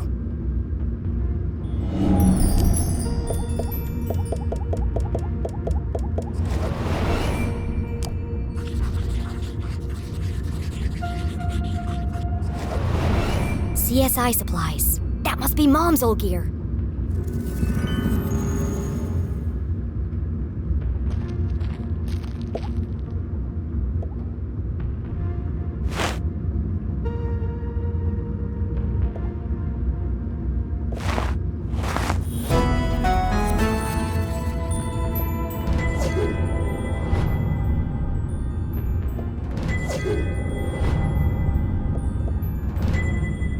It's not as good as mine, but at least it works. More or less.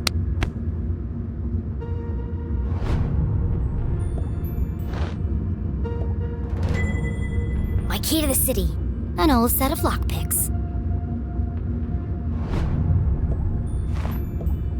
Tucked away at the bottom of the box, something colorful caught Jenny's eye. She pulled it carefully from the container and unfolded it. This must be Mom's old jacket. It smelled of formaldehyde and fingerprint powder. From her CSI days. And so, she tried it on.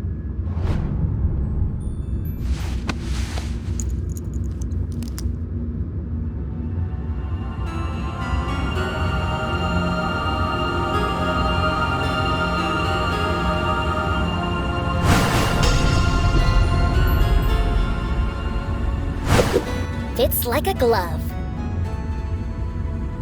A giant oversized glove. And it smells like Mom. Her mother had never felt so close, and yet so far away. I won't let them take you away from me too. Jenny's search was complete. It's not the world's best detective kit, but it'll do. For the first time in her life, she felt like a real detective. She had a serious crime to solve. And a seriously sharp outfit to match. Somebody else is here.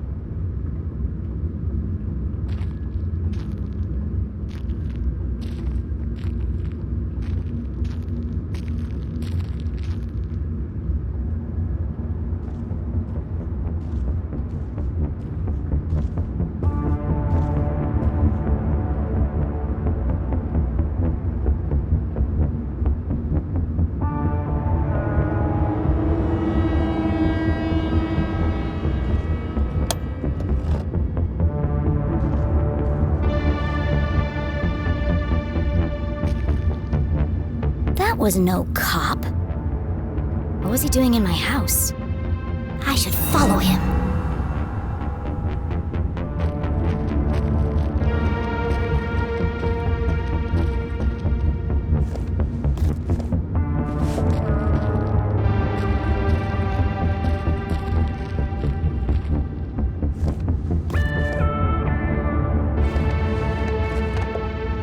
Was Jenny ready to follow the mysterious man in black?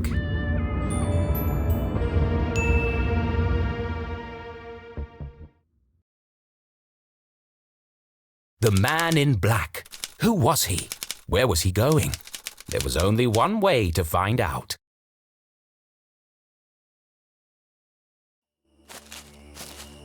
Where are you headed, creepy man in black?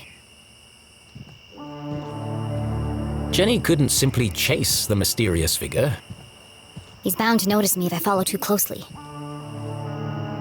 I need to get out of his line of sight.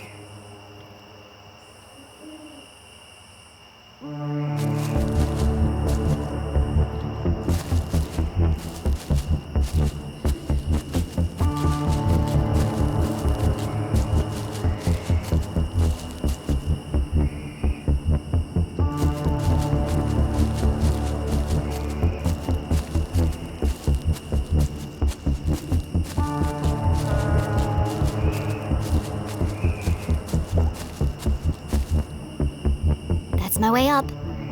If only Keith was here to pull a ladder down. I'll just have to get it down the old-fashioned way.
There he is.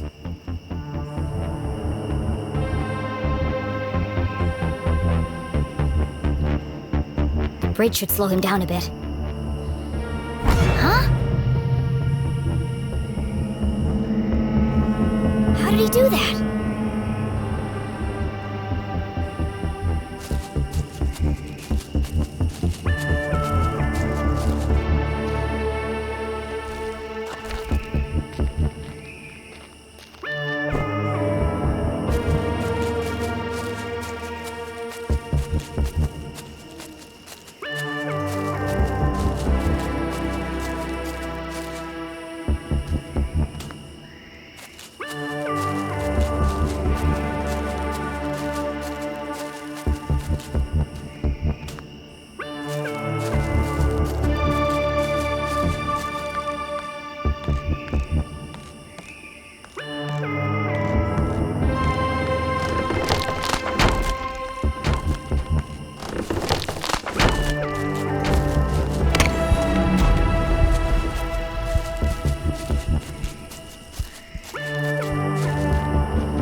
The man in black had taken the higher path towards the almost done bridge.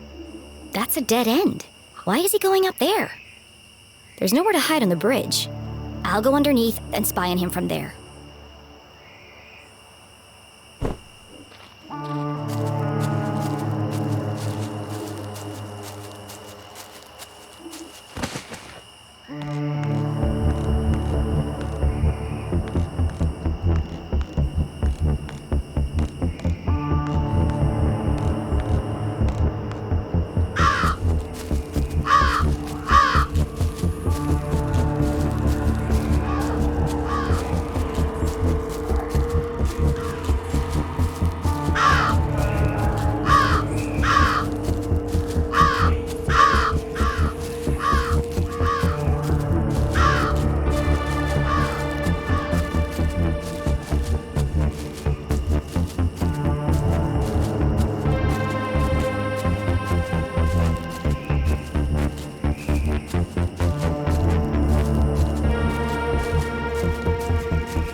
Jenny couldn't just walk onto the bridge and blow her cover.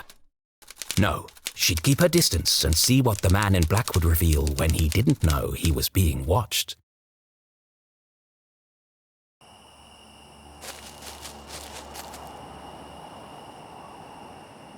The man in black neared the edge of the unfinished bridge. His methodical movements unnerved Jenny.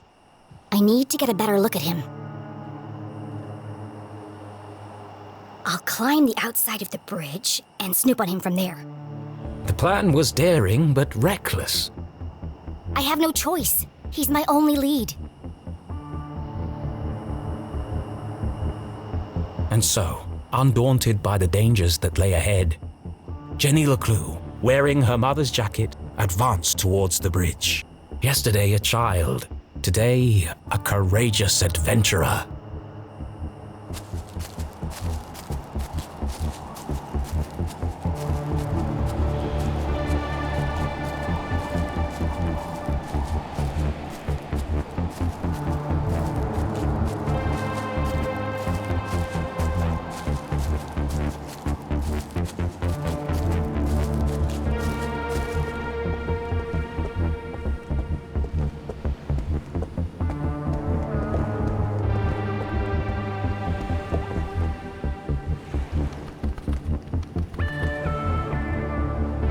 Easy does it. I don't want him to hear me coming.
Jenny glanced down for the first time.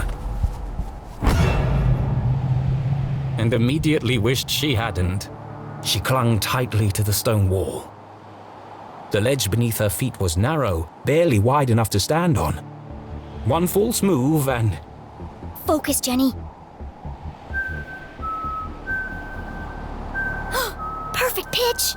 The hallmark of a serial killer. Maybe I can get a closer look.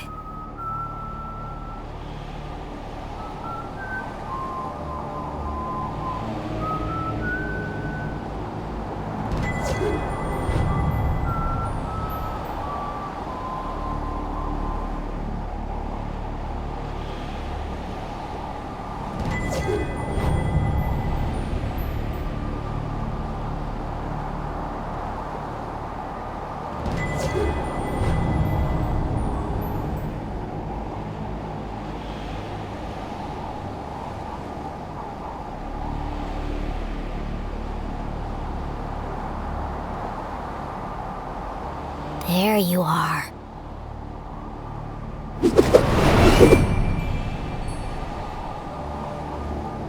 The brim of his hat concealed his face in shadow. The man in black remained an enigma. Could be 3 kids in a raincoat for all I know. He's just standing there. What's he waiting for?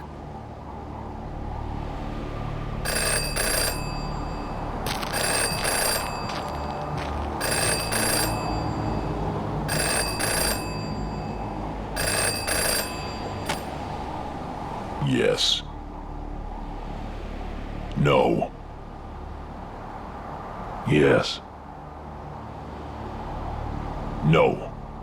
Wow, this guy's a real chatterbox. Yes. It's all there. Clear as day. Who is he talking to?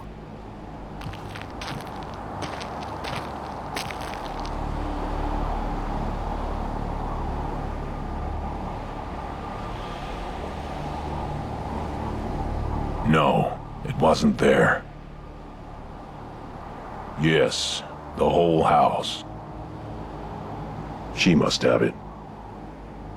What was he looking for? Of course. Where? Hold on.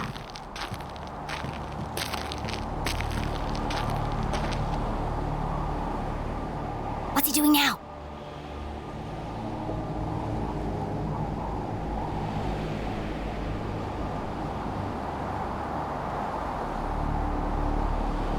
Where did he go?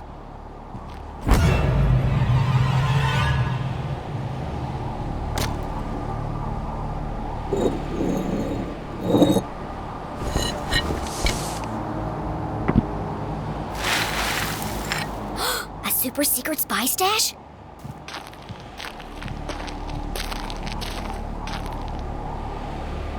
I can't hear what he's saying.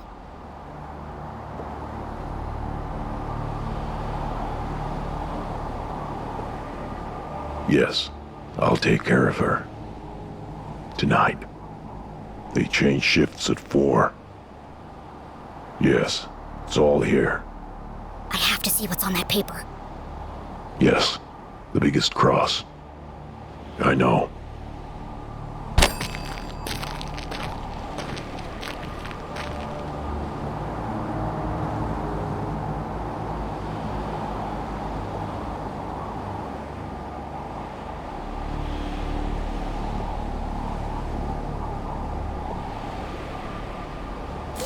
destroying evidence.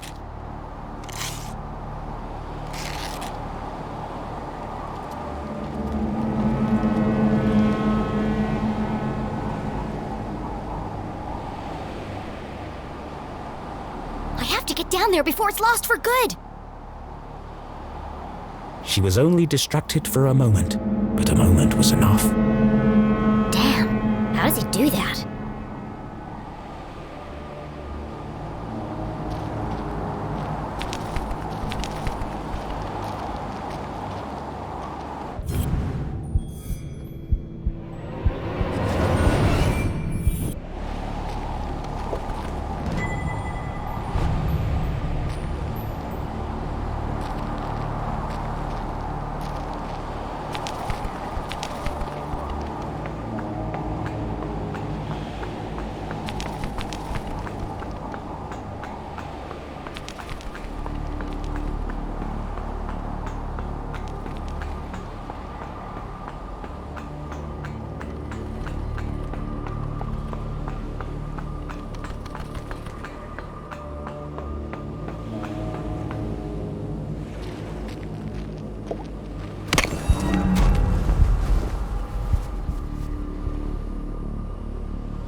Jenny held the soggy paper delicately. She hadn't recovered all the pieces, but enough to discern the message. Beyond the fallen angel, through the crumbling arches, past the wooden gates. The entrance is buried there. Look for the biggest cross. Don't forget to pay your respects. What could it mean? They're directions to a secret entrance. But an entrance to what? Maybe there's more in the back. Mom? Jenny's heart skipped several beats. She remembered the man in black's words. I'll take care of her tonight. He's going to... Jenny couldn't bring herself to say the words. Mom's in terrible danger! Thankfully, her mother was safely locked away under the watchful eyes of the police. He'd never get past them. He won't have to. These instructions lead to a secret entrance. A way to get to the jail without being detected. But where?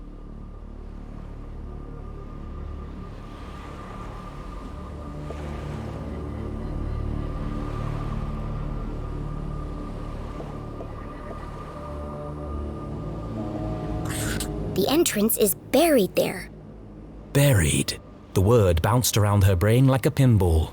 Where did people bury things? The graveyard!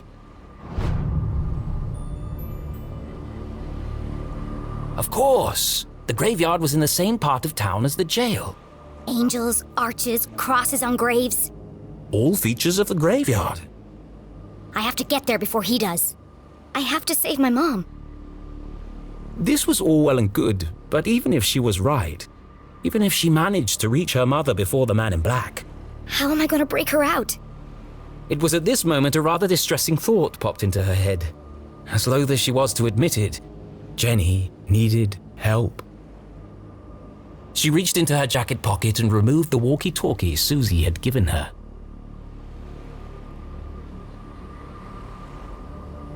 Susie, are you there? Jenny? Thank goodness. Are you okay? What is that awful music? Oh. I'm just rehearsing my dance for... I regret asking. You said earlier you wanted to... Yes?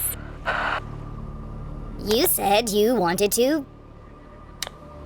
Help? Of course. Anything for you, friend. Okay, meet me at the graveyard right away. The graveyard? But it's nearly midnight. What if I get caught? It's urgent, Susie. I don't know, Jenny. I don't think I can do it. Don't you see, Susie? This is your chance to prove yourself. Do you want your whole life to be dictated by your parents? Well, no, but... There comes a time when every young woman has to chart her own course.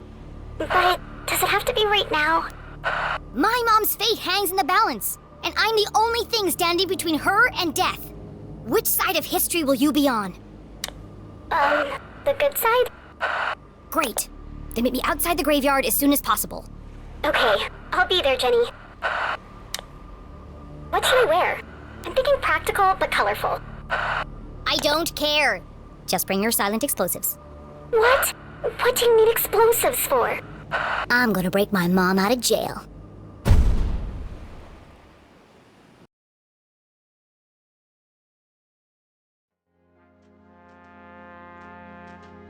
No, no, no, no, no! I am an artist! I will not be dictated to by some pen pusher in an ivory tower. It's too long, too violent, too dark. These are my characters. So why does it feel like they're rebelling against me? All this fighting, all this drama, and for what?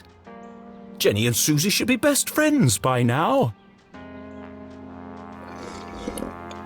Maybe it's time to wrap this one up. End on a happy note. Yes, let's fix this nonsense once and for all. You all right, Rufus? First, I need another drink.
Looks like fate decided for me.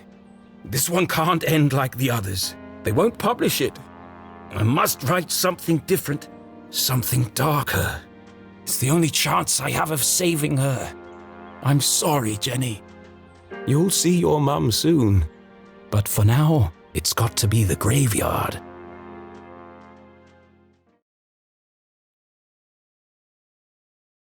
Was the man in black the Dean's real killer? Without any evidence, Jenny couldn't be sure. A great detective never made assumptions.